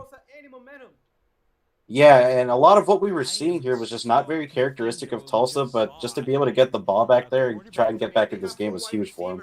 JQ takes advantage, going to get drilled at the end of that play, but has just enough on the football to hit Corey Jones. But Tulsa would have to settle for a field goal and did not take momentum with them. There's another wide open player inside the 5-yard line. Noe Terrasas. Now the backups are in. This was the positive for Tulsa. Nate Heslop with the pick there. Heslop had 3 interceptions, but Tulsa loses 24-13 in an upset. Sioux Falls improves to 4-4. So just to recap, Florida gets to 4-4. Sioux Falls gets to 4-4. Minnesota's 3-3. They play tomorrow against your Skyhawks, and Vancouver lost to Queen City, so now they are 4-4. Vancouver and Florida hold your 11 and 12 spots in the playoffs. It's important to win your division in the SFL, especially if you got a record like 4-4. Fort Worth against Atlanta. Since we've gone to the halftime break, Fort Worth has outscored Atlanta 14-0, and the Toros, wearing their Panther City alternates, is up 20-7 over Atlanta. Atlanta's defense continuing to struggle after giving up 49 points last week in a loss to San Diego. Yeah, as I mentioned in the pregame, Cam, 33 points per game. They're just having a little bit of a hard time, and they've got some new coaching on the defensive side of the ball there with Joshua Williams, who has experience in the minors, but it's going to be a bit of a learning curve. But oh my goodness, it's just I just watched that diving. Yeah, see, multiple monitors here in the SFL studio. We're able to watch all the action going on. Unfortunately, our highlight operations is down right now, and we've been unable to get you game highlights from that game. But we'll try to keep you updated via audio if necessary if we can't get things rolling on the back end of our system. So we apologize for that, but sometimes technology just doesn't work in your favor. Finally, before we hit the break, we have to say goodbye to another SFL friend. Louisiana's offensive lineman, Leonard Butler Sr., passed away yesterday. He was on vacation with his family and suffered a heart attack. He is now the 4th member of the SFL community that we have lost, the 3rd in the last 2 years, the 2nd in the last month or a couple of months, Harish. And we didn't know Leonard as much, but those that did around the SFL knew him as the veteran. He was always Cadillac styling, and he loved football, and he loved his teammates over in Louisiana, and the Revolution are on bye this week. But it'll be emotional when they play again next weekend. Actually, we've got some week day games coming up Thursday and Friday on next week's slate. But very sad to have learned of the passing of Leonard Butler Sr., another SFL community member gone too soon. Yeah, Cam, and like you mentioned, I wish I had a chance to know him the way others did, and the way the Louisiana Revolution put out on their social media earlier, they said he was one of the most positive influences on the locker room. And I never had a chance to personally speak with him, but anytime I've seen him posted in Gen Chat, it's just been nothing but supporting his friends and all of that. So my heart goes out to his family and the Louisiana Revolution. It always hurts to lose someone in our family, and we don't always get along like that, but just you got to remember to always cherish everyone in this community. Military vet. He went out happy. Said the night before in our community, hey, just enjoying life on the beach and feeling pretty good for an old man. And life is precious, and we have to treasure every moment. Leonard Butler, we will miss you, and just hope you're in a better place. 24-10, Houston leads Lone Star at the half. This has been the APM Music Halftime Report. And Colin and Rick have your call in the second half after this commercial break.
Welcome back to Medal of Honor Field in 10, Texas. The Lone Star Glory down 24-10.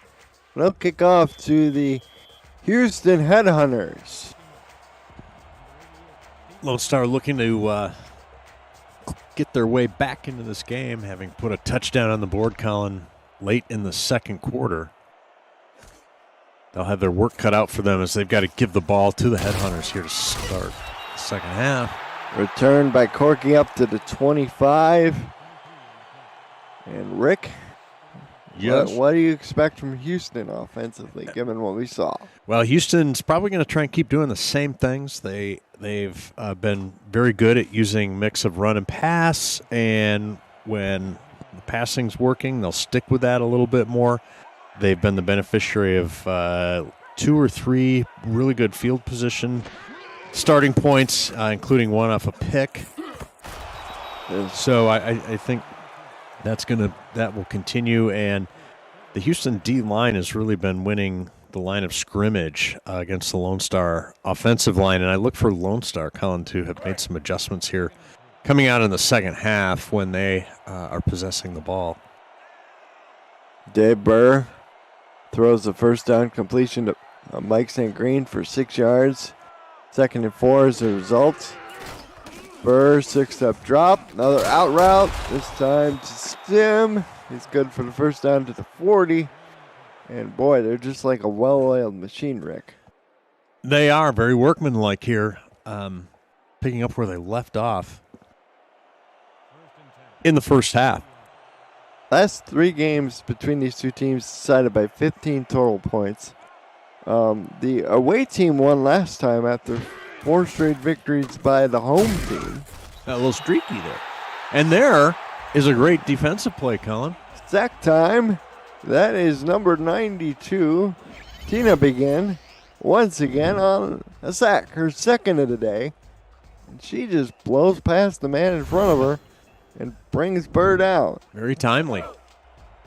And it looks like the Glory defense is trying to come and bring it a little bit here in the third quarter. You got a quarter? Quarter, lady. They're just lost of 3 on the play. It'll be 2nd and 13. Hands up if you remember the quarter lady story. That's another time. Here's a pass.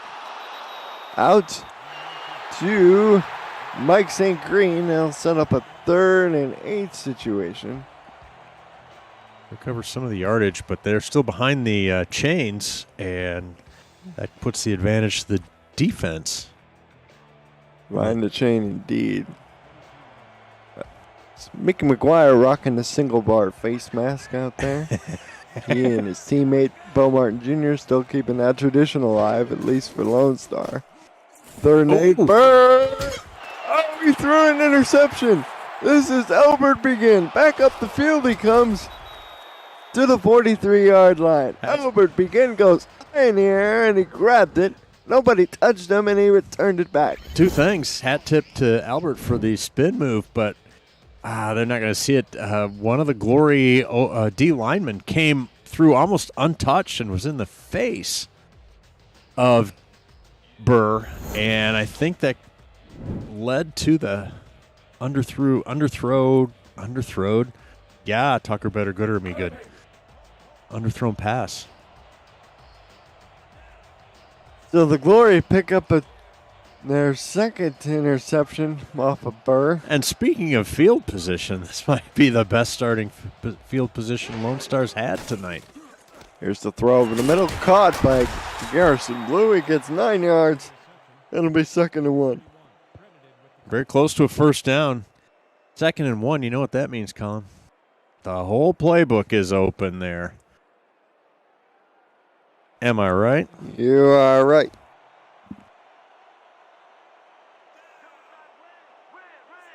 Second and 1.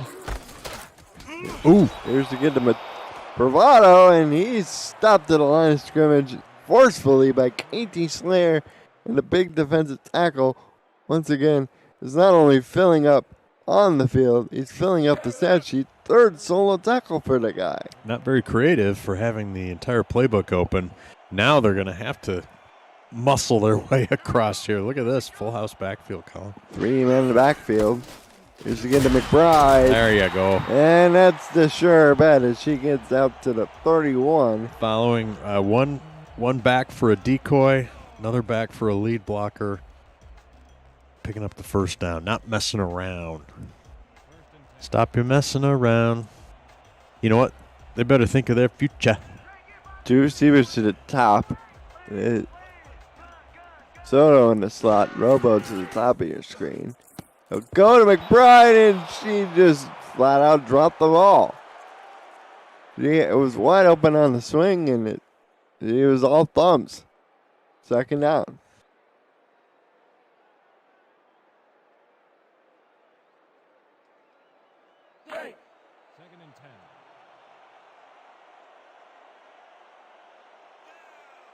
Second and 10 for the Glory.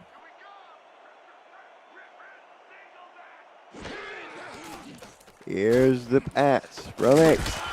In between 3 people. It's good for the first down. This time he finds Deuce Finnick.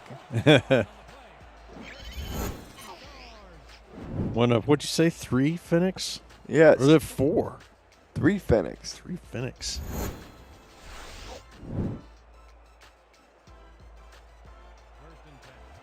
There's like Gregory Soto. He's got 4 grabs Yes. on the day, but for Deuce Finnick, that was his first one, 15 yards. They say he gained on the play. He's creative, and McBride able to make a little something. Yeah, ran right around the right around the defender. I thought for sure they're just going to get stopped. Did you see Ace Finnick? He was like rolling the other way, and he decided, no, McBride's over here somewhere. Let me throw the ball. I did see that. Good little schoolyard improvisation there. Shotgun on 2nd and 2. Blitz being shown by the headhunters from all 3 of their backers. Now they back out of it. Here's an out route to Soto. He's in. Lone Star. And they're back in this one. Wow, just a beautiful mix of plays here by the Lone Star. That shows you what can happen when you get a defense a little bit on their heels. Look at that. Just the dig route. Nobody. Just a nice little spot route. Ran in one side, came back out the other, and there he was. And, it's not like Soto came off the bench or came out of nowhere. They just didn't really account for him. That's his 5th grab and his 2nd touchdown of the day. Fennec says, if you're not covering my guy, I'm going to throw it to him. And the extra point by Matt Finnick. It's up and good. So with 6:29 to go in the 3rd, we have a 24-17 game. Houston in front. You're watching the Simulation Football League presented by APM Music on Next Level Sports.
Welcome back to Denton, Texas. The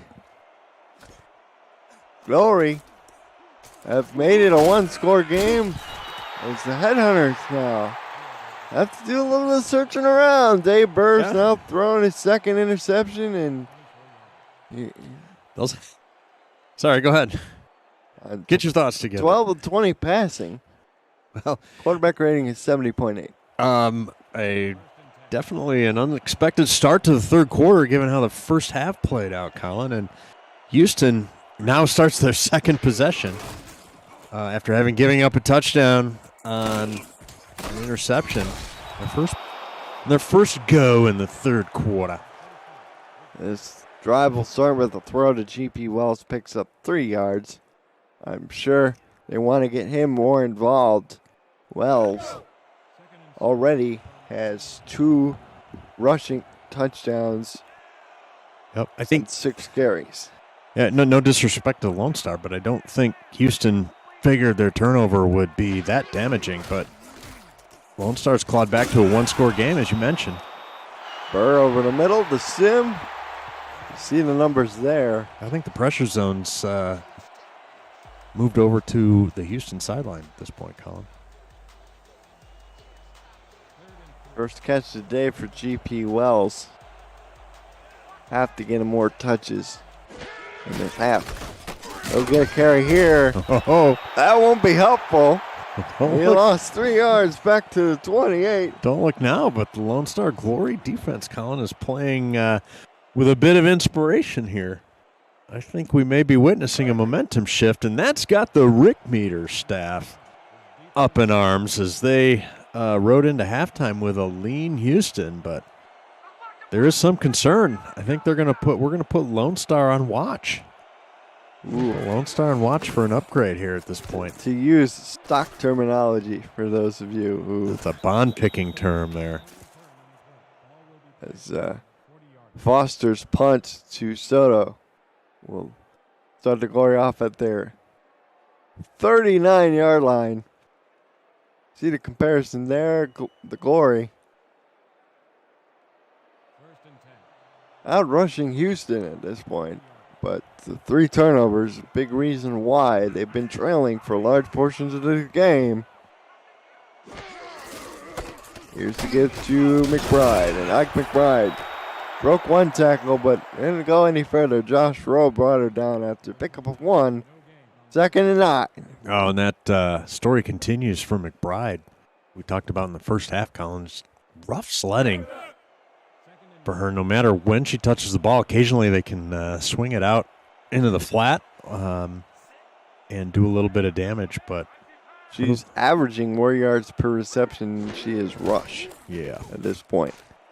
Ace Finnick throws. Oh, how did he fit that in there? The Gregory Soto, Josh Rowe going for the swan. No, that's Ziggy Horonik. Horonik, there you go. Horonik. Let's get another look at this. Had 1 catch for 16 yards in the first half, and he comes up with a big one here. He knows he's going to get clobbered and hangs on to it. That's a 26-yard gain. Soto's now up to 177, and Ziggy is getting jiggy with it. He's feeling good. Here's the give to McBride. Tries to shoulder one, but... Same thing. Well, I suppose to the extent this her slugfest running sets up some of these other plays, can be quite useful, valuable.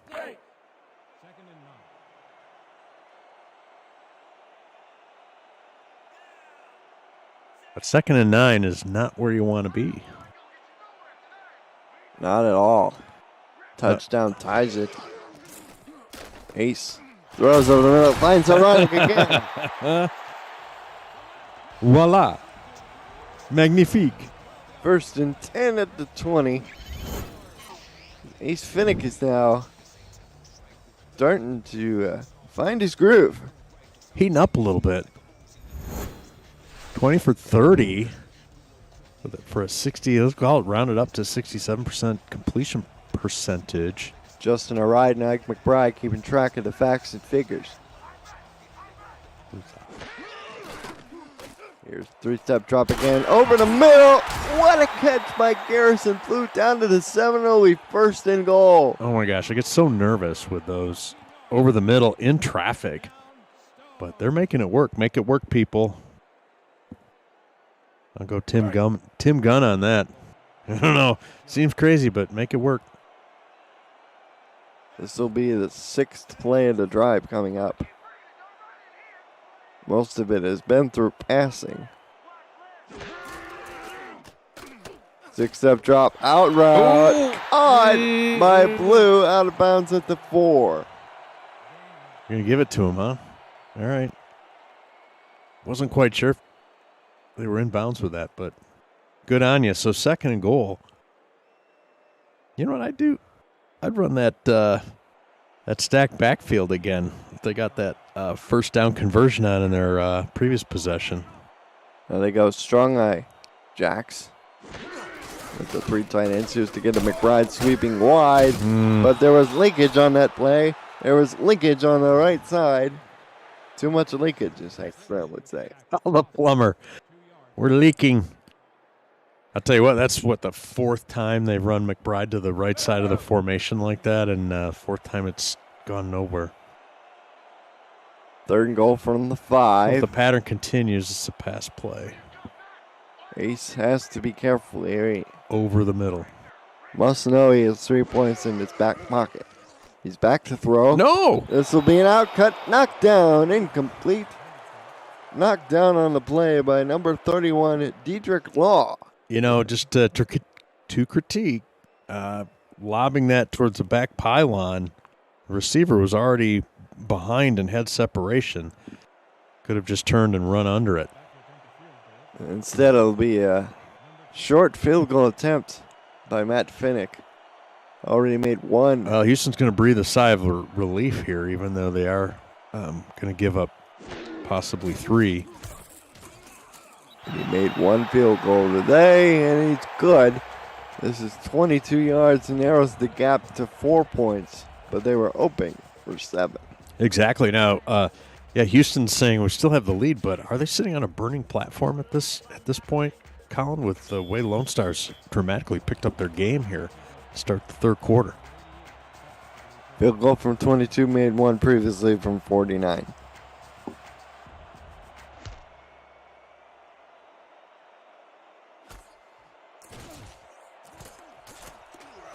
Turned by Corky is up to the 22. Hey, the SFL weekly fantasy contest is officially up and running. Think you can draft the best team every week while staying under the salary cap, or maybe you just want to enhance your SFL experience? Free to play, no season-long commitment, and a new contest opens every week on Tuesday night. Join now and show off your fantasy skills to the rest of the league. Contact Jack Wall, Stephen Hacker, or Hunter Norwood to join today. Fair back to throw. Ooh, that was real dangerous. Jinx. The double ooh. Ooh, ooh. Bogey bar knocked that down. It's 2nd and 10. I want to see more running from GP Wells, coaching staff-wise anyway. Only 7 carries. Bar at 2nd. Pass deflection. Single wideout. Let's see. Gonna throw. Again, this is going to be out to Talon Steele. His first reception, and big number 85. It'll be pickup 9.5. Yeah, that's a good catch. Good pickup. 3rd and 9. 3rd and inches. Ball on the 32. So we're in the final minute, 3rd quarter.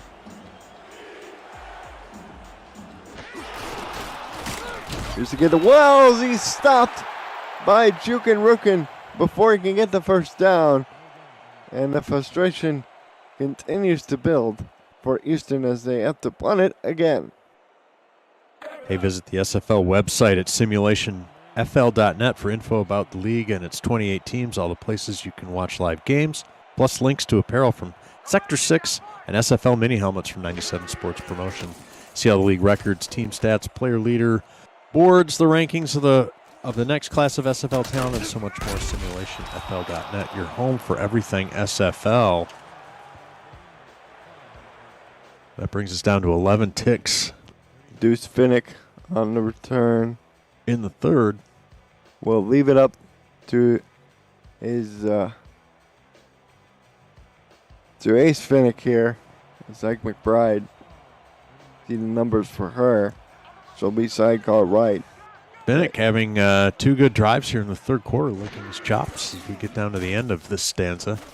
It goes deep down the middle, caught by Garrison Blue. And that'll be the last play of the quarter.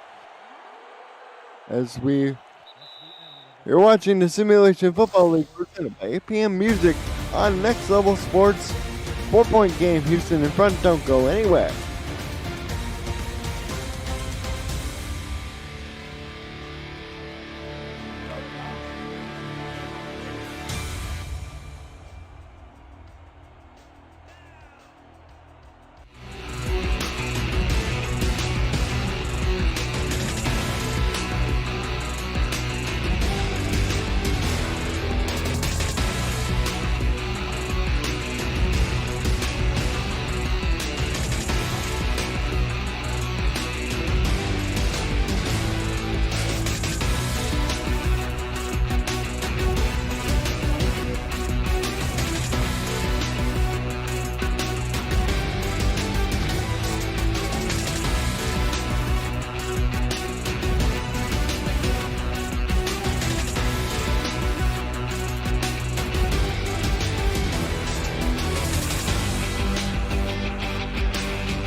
And we're back to start the fourth quarter.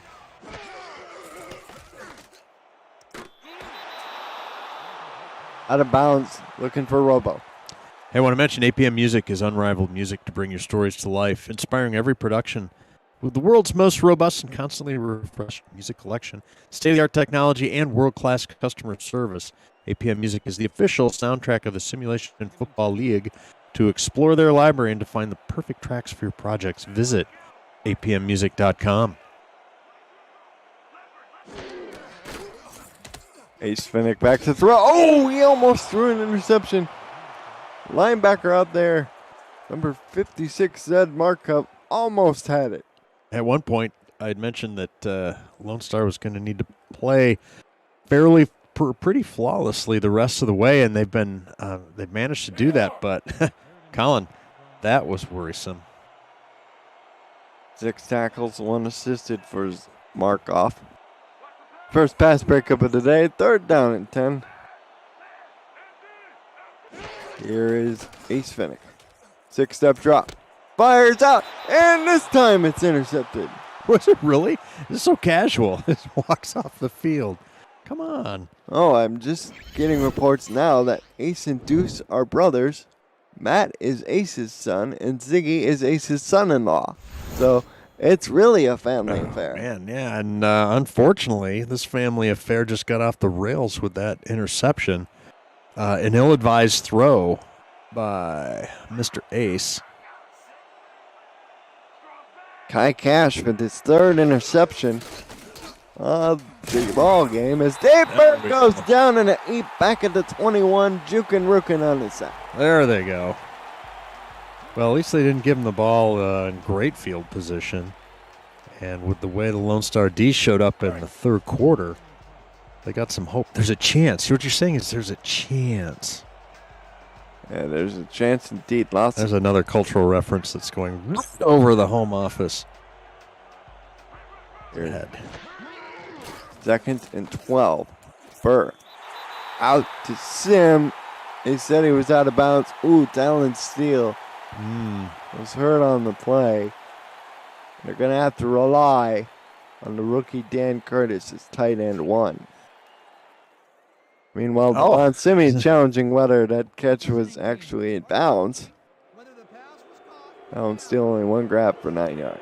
DeMond's been, Coach Simeon's been on the losing side of 2 challenges in the first half. Let's see if he can pick up a win here. A win for his side. Exactly. I think the doctor was in.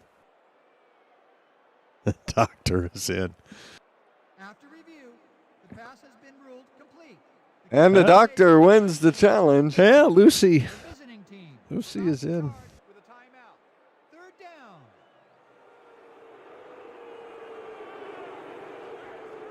Home crowd doesn't like it, but the road team picks up a critical Home crowd doesn't like it.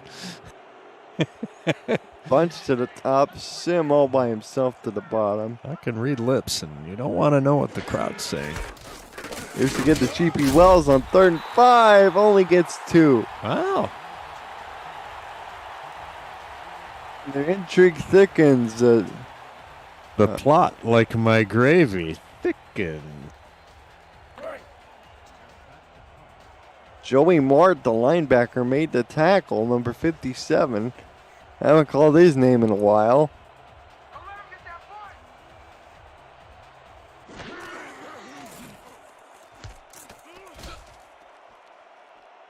Fair catch being called at the 35. And for the folks that made the trip up from Houston, they're headhunters. Well, still in the driver's seats. Glory is slowly creeping back into it as we take a look at the numbers. Look at the 3rd down efficiency.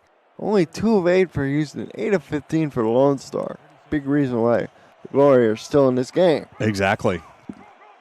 And I got to tell you, the Lone Star Glory have had the jump in their step here in the second half. Here's Ace.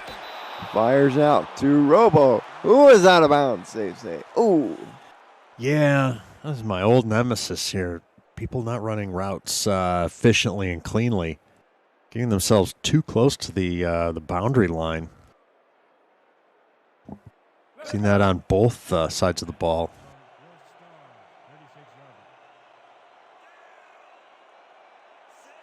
Got to have a little more field awareness to play at this level and make those plays pay. 3 tight ends. Here's to get to McBride. McBride finds more than 1 yard on the play. She picks up 4. Set up 3rd and 6. This will be a 3rd down attempt number 16 coming up. Doubles her yards per carry average on that play.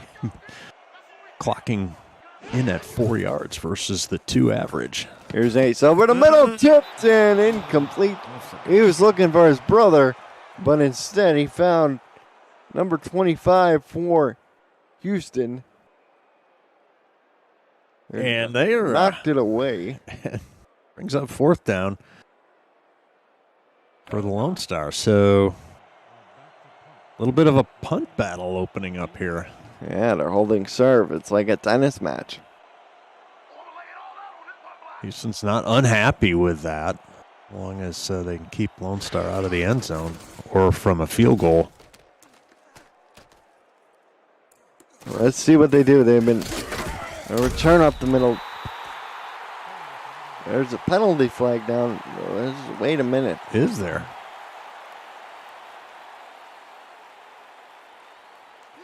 Uh-oh. We have clipping on the receiving team. Headhunters number 36. Well, that's going to back them up. For Houston, Chandler Bing. Chandler Bing.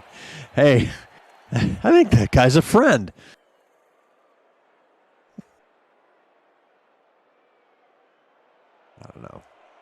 Could be wrong. Let me call my friend Courtney Cox.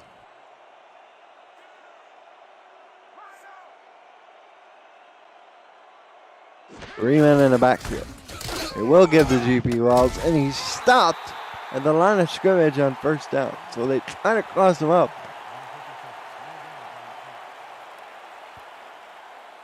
On first down by running it. Stymies him with no gain, 2nd and 10. Bard again among the defenders making it.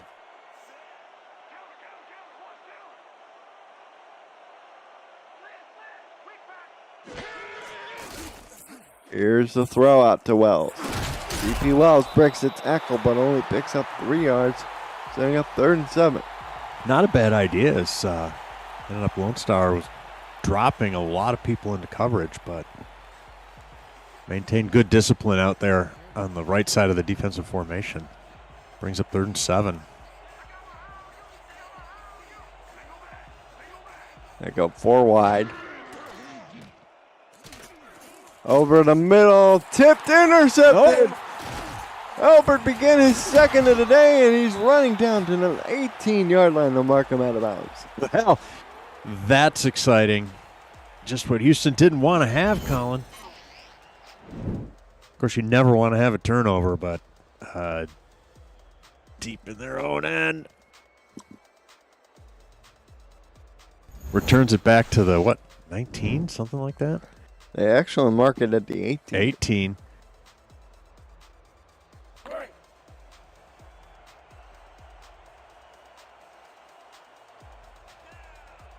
Well, as Archie Bell and the Drells, who are from Houston Texans, would say, time to tighten up. Here's Ace Finnick back to throw. Fires out to Robo, and Robo this time actually stays in bounds to make the catch. He picks up 7 yards.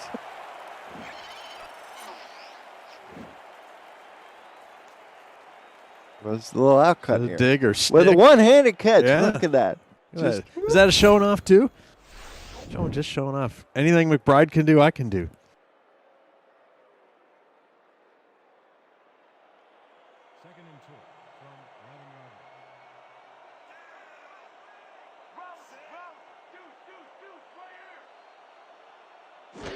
Two tight ends. Here's to get to Mateo Bravado, who stopped at the line of scrimmage by Pierce, number 52. Well, Houston more than happy to accommodate Lone Star's attempt to run at the strength of their defense, which is the D line. So 3rd and 2. What do you do here, Colin? Besides try and make the first down. How? They go 3 wide. Soto in the slot. And Ace going out. He's got. They got it. To his brother Deuce. Yeah, it's 1st and goal for your Lone Star glory. The crowd, which had been quiet through a lot of the first half, is now on their feet. Drive started at the 18. 3rd play of the drive. It's Zach McBride on the carry. She almost scores 10-1. Bumping it outside after a sort of, it looked like a design up the middle play or a draw play, Colin. Bumps it out. That's 2nd and goal, and it is close. So close. I formation. Bravado close. McBride deep. Ace Finnick changes the play at the line of scrimmage. He's going to throw. Uh-oh. End zone. No. It's 2 yards out of the end zone, back of the end zone. Robo again out of bounds. It's just been one of those days for Mr. Robo. It's kind of, the field of play is really more of a suggestion, I guess. I was going to say the same thing, but you beat me to it. than an actual rule. It's not actually a law, it's a rule. Throw again. There it is. Touchdown! Touchdown to Garrison Blue. And the Glory can rest easy now that they had to leave. They've taken the lead here late in the fourth quarter. Improbably, for those of you who've watched the first half, and the Rick Meter staff is scrambling to pull themselves back to neutral. They don't want to be embarrassed by going from lean Houston to lean Lone Star, but we're back at neutral just like that. It's anybody's game. 84 yards on 9 grabs for Blue, including that 1-yard touchdown as Matt Finnick kicks it through. And we've reached you're watching the Simulation Football League presented by APM Music on Next Level Sports.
Well, here in Denton, Texas, the Glory have come all the way back. They only had 3 points at one point, and now they have 27. And Houston has to try to figure out how to make the river run uphill. Houston suddenly, their 5-2 record doesn't matter as they find themselves behind the 8 ball. They need a hand up, just like Courtney Cox got from Bruce Springsteen back in the day. 10 carries for G.P. Wells, only 37 yards. Long up 36. He scored twice, but they've really gone away from him and relied on Dave Burr, much to the detriment, but Barr makes the tackle. Bogey Barr, that is, for a loss of 1 on Wells. Bogey Knights.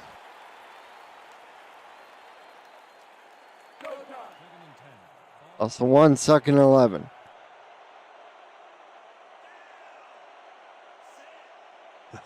I'm stunned. I can't believe what we're seeing here, Colin. And all that happened in 1 quarter. 1 quarter and a... Burr fires up to St. Green, makes the catch, and he's brought down at the 41. Waking up the echoes. Mike St. Green is heard from again. He had a nearly identical catch like that in the first half, Colin, down the right sideline. Beat Mickey McGuire out there, who then took his frustration out that he couldn't make the interception with his tackle. Mike Mayock tackle. Turns out Mike Mayock could play a good GM on TV, but he couldn't play one in real life. St. Green, 5 grabs, 91 yards. Back to mock drafts, talent evaluation of mock drafts for Mike Mayock. Although he did find Max Crosby. I'll give him credit there. Yeah, Max Crosby. That's a story. That dude's got quite a story. Anyway, we watched him play for 4 years in Ypsilanti for Eastern Michigan. Well, technically, I think it was 2. Was it 2 years? Yeah. Did he transfer? Well, we started having tickets when he was halfway done. Oh, my goodness, yes. Okay. 2nd and 7. Fine. Fires out to GP Wells, spins, and gets to the 36. It'll be 3rd and 4.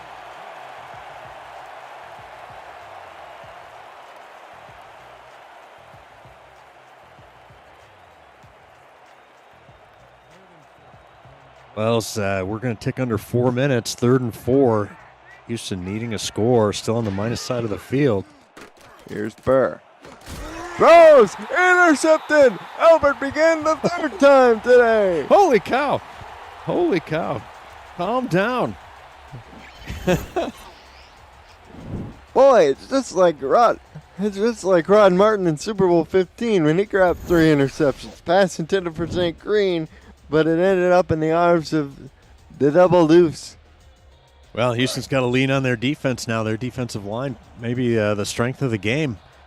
They're going to be called upon here to get the ball back for the headhunter offense.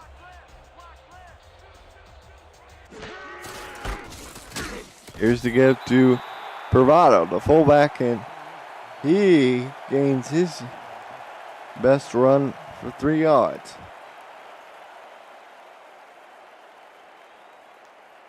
It was all Houston. Going into the half, they were up 24-3, and the Rick meter was leaning Houston. The Rick meter was thinking about full-on Houston. Here's the give to Bravado again. So I know, Lone Star wants to burn some clock, but they need to, possess the ball, which means first downs. And being conservative here might cost them. Now they spread things out. The last thing they need is a 4 and out.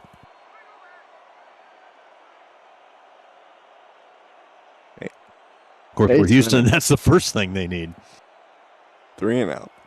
Why did you say 3 and out? It's 4 and out. I don't know. Deep down the field. Ooh, almost picked up by Kaikai. She could have had number 4. That should have been the second down play.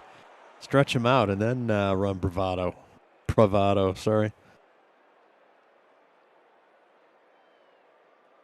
Well, wow. Houston's defense is good.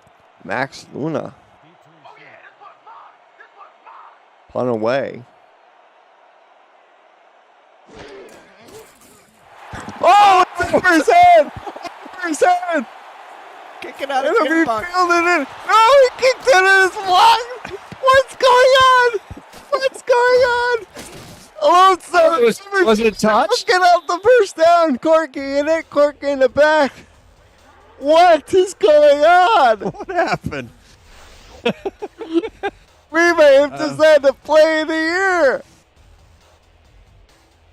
It went over the punter's head. But possession didn't change, right? So even if no, the defense is on the field. They get the first down. Even though they didn't pick it up. Wait, what? How did that? I'm not sure what happened. Oh, my goodness. Well, folks, we may have just had the play of the year. I don't know. This message for the Broadcast Central at SFL headquarters. Cam and Harish are going to have to just dissect that one. Someone got to explain it to me. Lucy, you got some explaining to do. We're going to get a rundown to the 2-minute warning. Going to be a 3-point game. The Glory face 2nd and 7. You're watching the Simulation Football League on Next Level Sports, presented by SFL, presented by APM Music. Lone Star in front by 3, 27-24.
We just had an explanation on the crazy punt play that we saw. And it's so long you'll have to wait for the postgame. By the way, coming up on the 8 p.m. Music postgame update, Cameron Irvine and Harish Prasad wrap up this clash, and a clash it is between the Headhunters and the Glory, plus first reactions to the Atlanta-Fort Worth final, and preview tomorrow's Next Level Sports matchup, Los Angeles versus Portland. And it's all coming up on the post-game update, including that wacky punt out of the end zone. Glory facing a 3rd and 3. They need a conversion here. They get the Ike McBride. She doesn't get it, but it forces Houston to burn their second timeout, so they'll get the ball back with 1 timeout remaining and a field goal needed to force overtime touchdown to win. Tomorrow on Next Level Sports, coverage of the Simulation Football League continues at 8:45 in the East with a Pacific Division clash between the Los Angeles Lycans and the Portland Fleet, which we just heard about. Live look-ins plus live look-ins on Canton Motor City. For a channel guide and more info about NXT, visit NLSE.com. This punt is less adventurous than the other one. Craig Corky fields it cleanly, and he's tackled at the 34. I feel cheated somehow. Can we have more errant snaps? Wacky punts out of the end zone? By the way, the Canton Motor City game is being called the Golden Dog Bone game because of Mac the Bulldog and Denver the Dog adorning the two teams' logos. Golden Dog Bone. I love it. Here's Burr. Fires deep. Oh, it's picked up. Oh, no. Yeah, got it. Oh, still has to clean up the mess. Rain Rio with that pick. Oh, man. Looking for Talon Steele.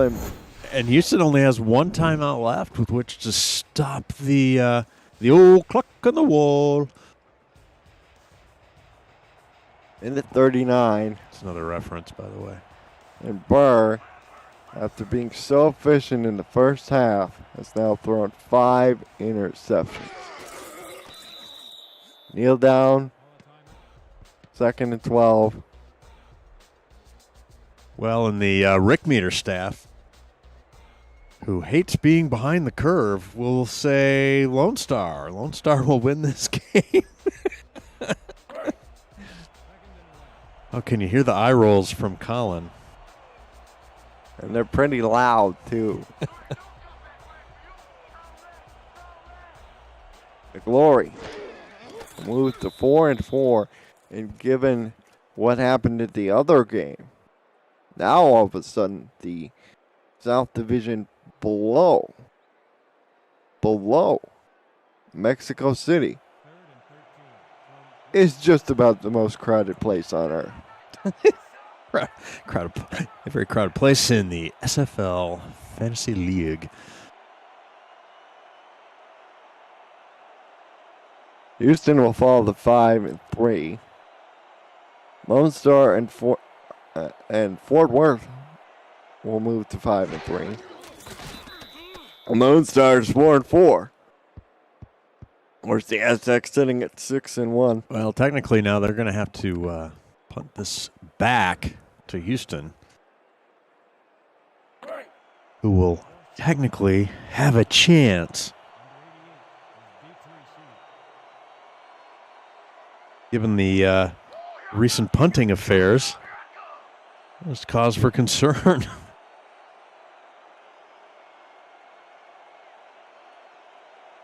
We're going to let the play clock wind down as far as possible,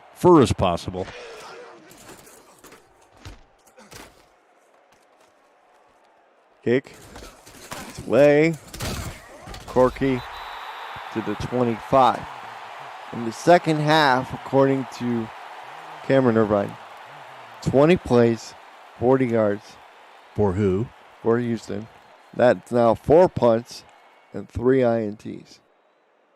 Wow. Quite a turn of events. 12 seconds. We've seen crazier things. Burr hit as he throws.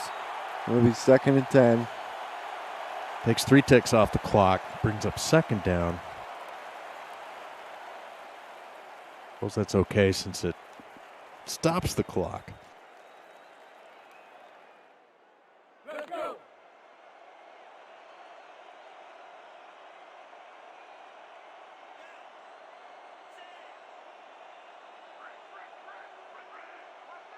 Kind of a standard formation here for needing 75 yards. And there's a first down. To the 40. Clock's moving. They're going to get us. Oh, Houston comes up short. Lone Star comes from behind. And there's your ball game. Houston drops to 5-3, and the Glory now moves to 4-4 in the year. Rick, what did we just see? I don't know. And look at that time of possession there. Second half was money for Lone Star. Should we look at some highlights and That man should get player of the game. Albert Buchanan. He had 3 interceptions. That's his first one there. you know, that's not a unreasonable suggestion. Jukin Rukin with a sack. Of course, Ace Finnick. He was, well, aces. 269 yards and 26 of 44. 3 touchdowns. Had 4 interceptions, but mostly kept it clean. You know, and Dave Burr had a really good completion percentage, 21 of 34 for 62%, but 5 picks and only 1 TD. QBRs in the 50s. DR Sim finishes with 150 yards on 11 grabs and a touchdown. And Talon Steele, only 1 catch for 9 yards. And Taking the 4th held without anything, not even a target. right, and neither team have much of a running game to speak of. Here's the touchdown that put the Glory in front. Play of the game, I've already said it. Who do you want player of the game to be? You know, I don't want to be like you. I'll go with Ace Finnick. Not a bad choice. Not a bad choice. Pedestrian first half and a great second. Dodo finishes with 2 touchdowns. Even with the 4 picks for Fennec, got 3 TDs and a 59% completion. Zeke Ironic, 55 yards on 3 grabs.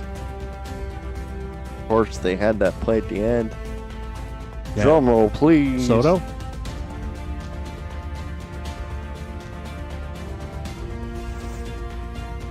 Albert began with 1 tip, 9 tackles, and 3 interceptions. Nice job. We'll be back with the SFL postgame update with Cameron Irvine and Harish Prasad after this commercial break. For Colin Northrop, Rick Northrop, our statisticians Ike McBride and Justin Reside, we thank you very much and enjoy the rest of your Saturday evening.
And welcome back to SFL headquarters, where the Lone Star Glory pull off an insane comeback, 27-24 against the Houston Headhunters. 17-0 is the unanswered in the second half, and that crazy punt play, Lone Star actually blocked it into their own man, but because Houston tried to field beyond the line of scrimmage and fumbled, they fumbled it back to Lone Star.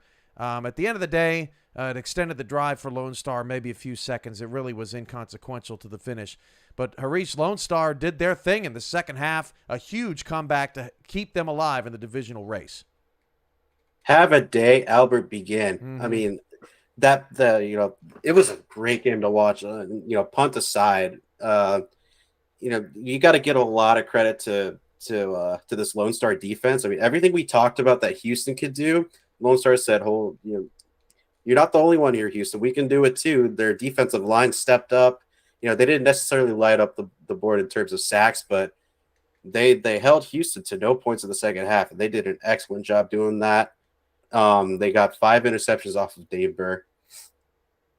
Fort Worth gets the win over Atlanta, 33-21. So your Southern Division, Mexico City 6-1 on a bye, Houston 5-3, Fort Worth 5-3, and Lone Star 4-4. Unbelievable. Yeah, and you mentioned in the break, Cam, that Lone Star at the bottom of the division at 4-4. That's first place in the East.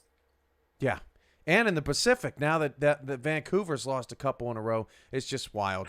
Well, here over the last 2.5 hours, my hair has lost its lift. Harish's hasn't moved. He wins the hair game. Thank you, Harish, for being here in SFL Studios today. It was a fun one. Lone Star 27, Houston 24. Join us tomorrow night for more exciting SFL action at 8:45 p.m. Eastern. The LA Lycans 3-4 against the 2-5 Portland Fleet, just a half and a game and a half back of the Pacific lead. It should be a fun one with both those teams playing their best football right now. For Harish Prasad, I'm Cameron Irvine. This has been a presentation of the Simulation Football League presented by APM Music. And we'll see you tomorrow. Have a great Saturday night, Sunday morning, everyone. We'll see you then.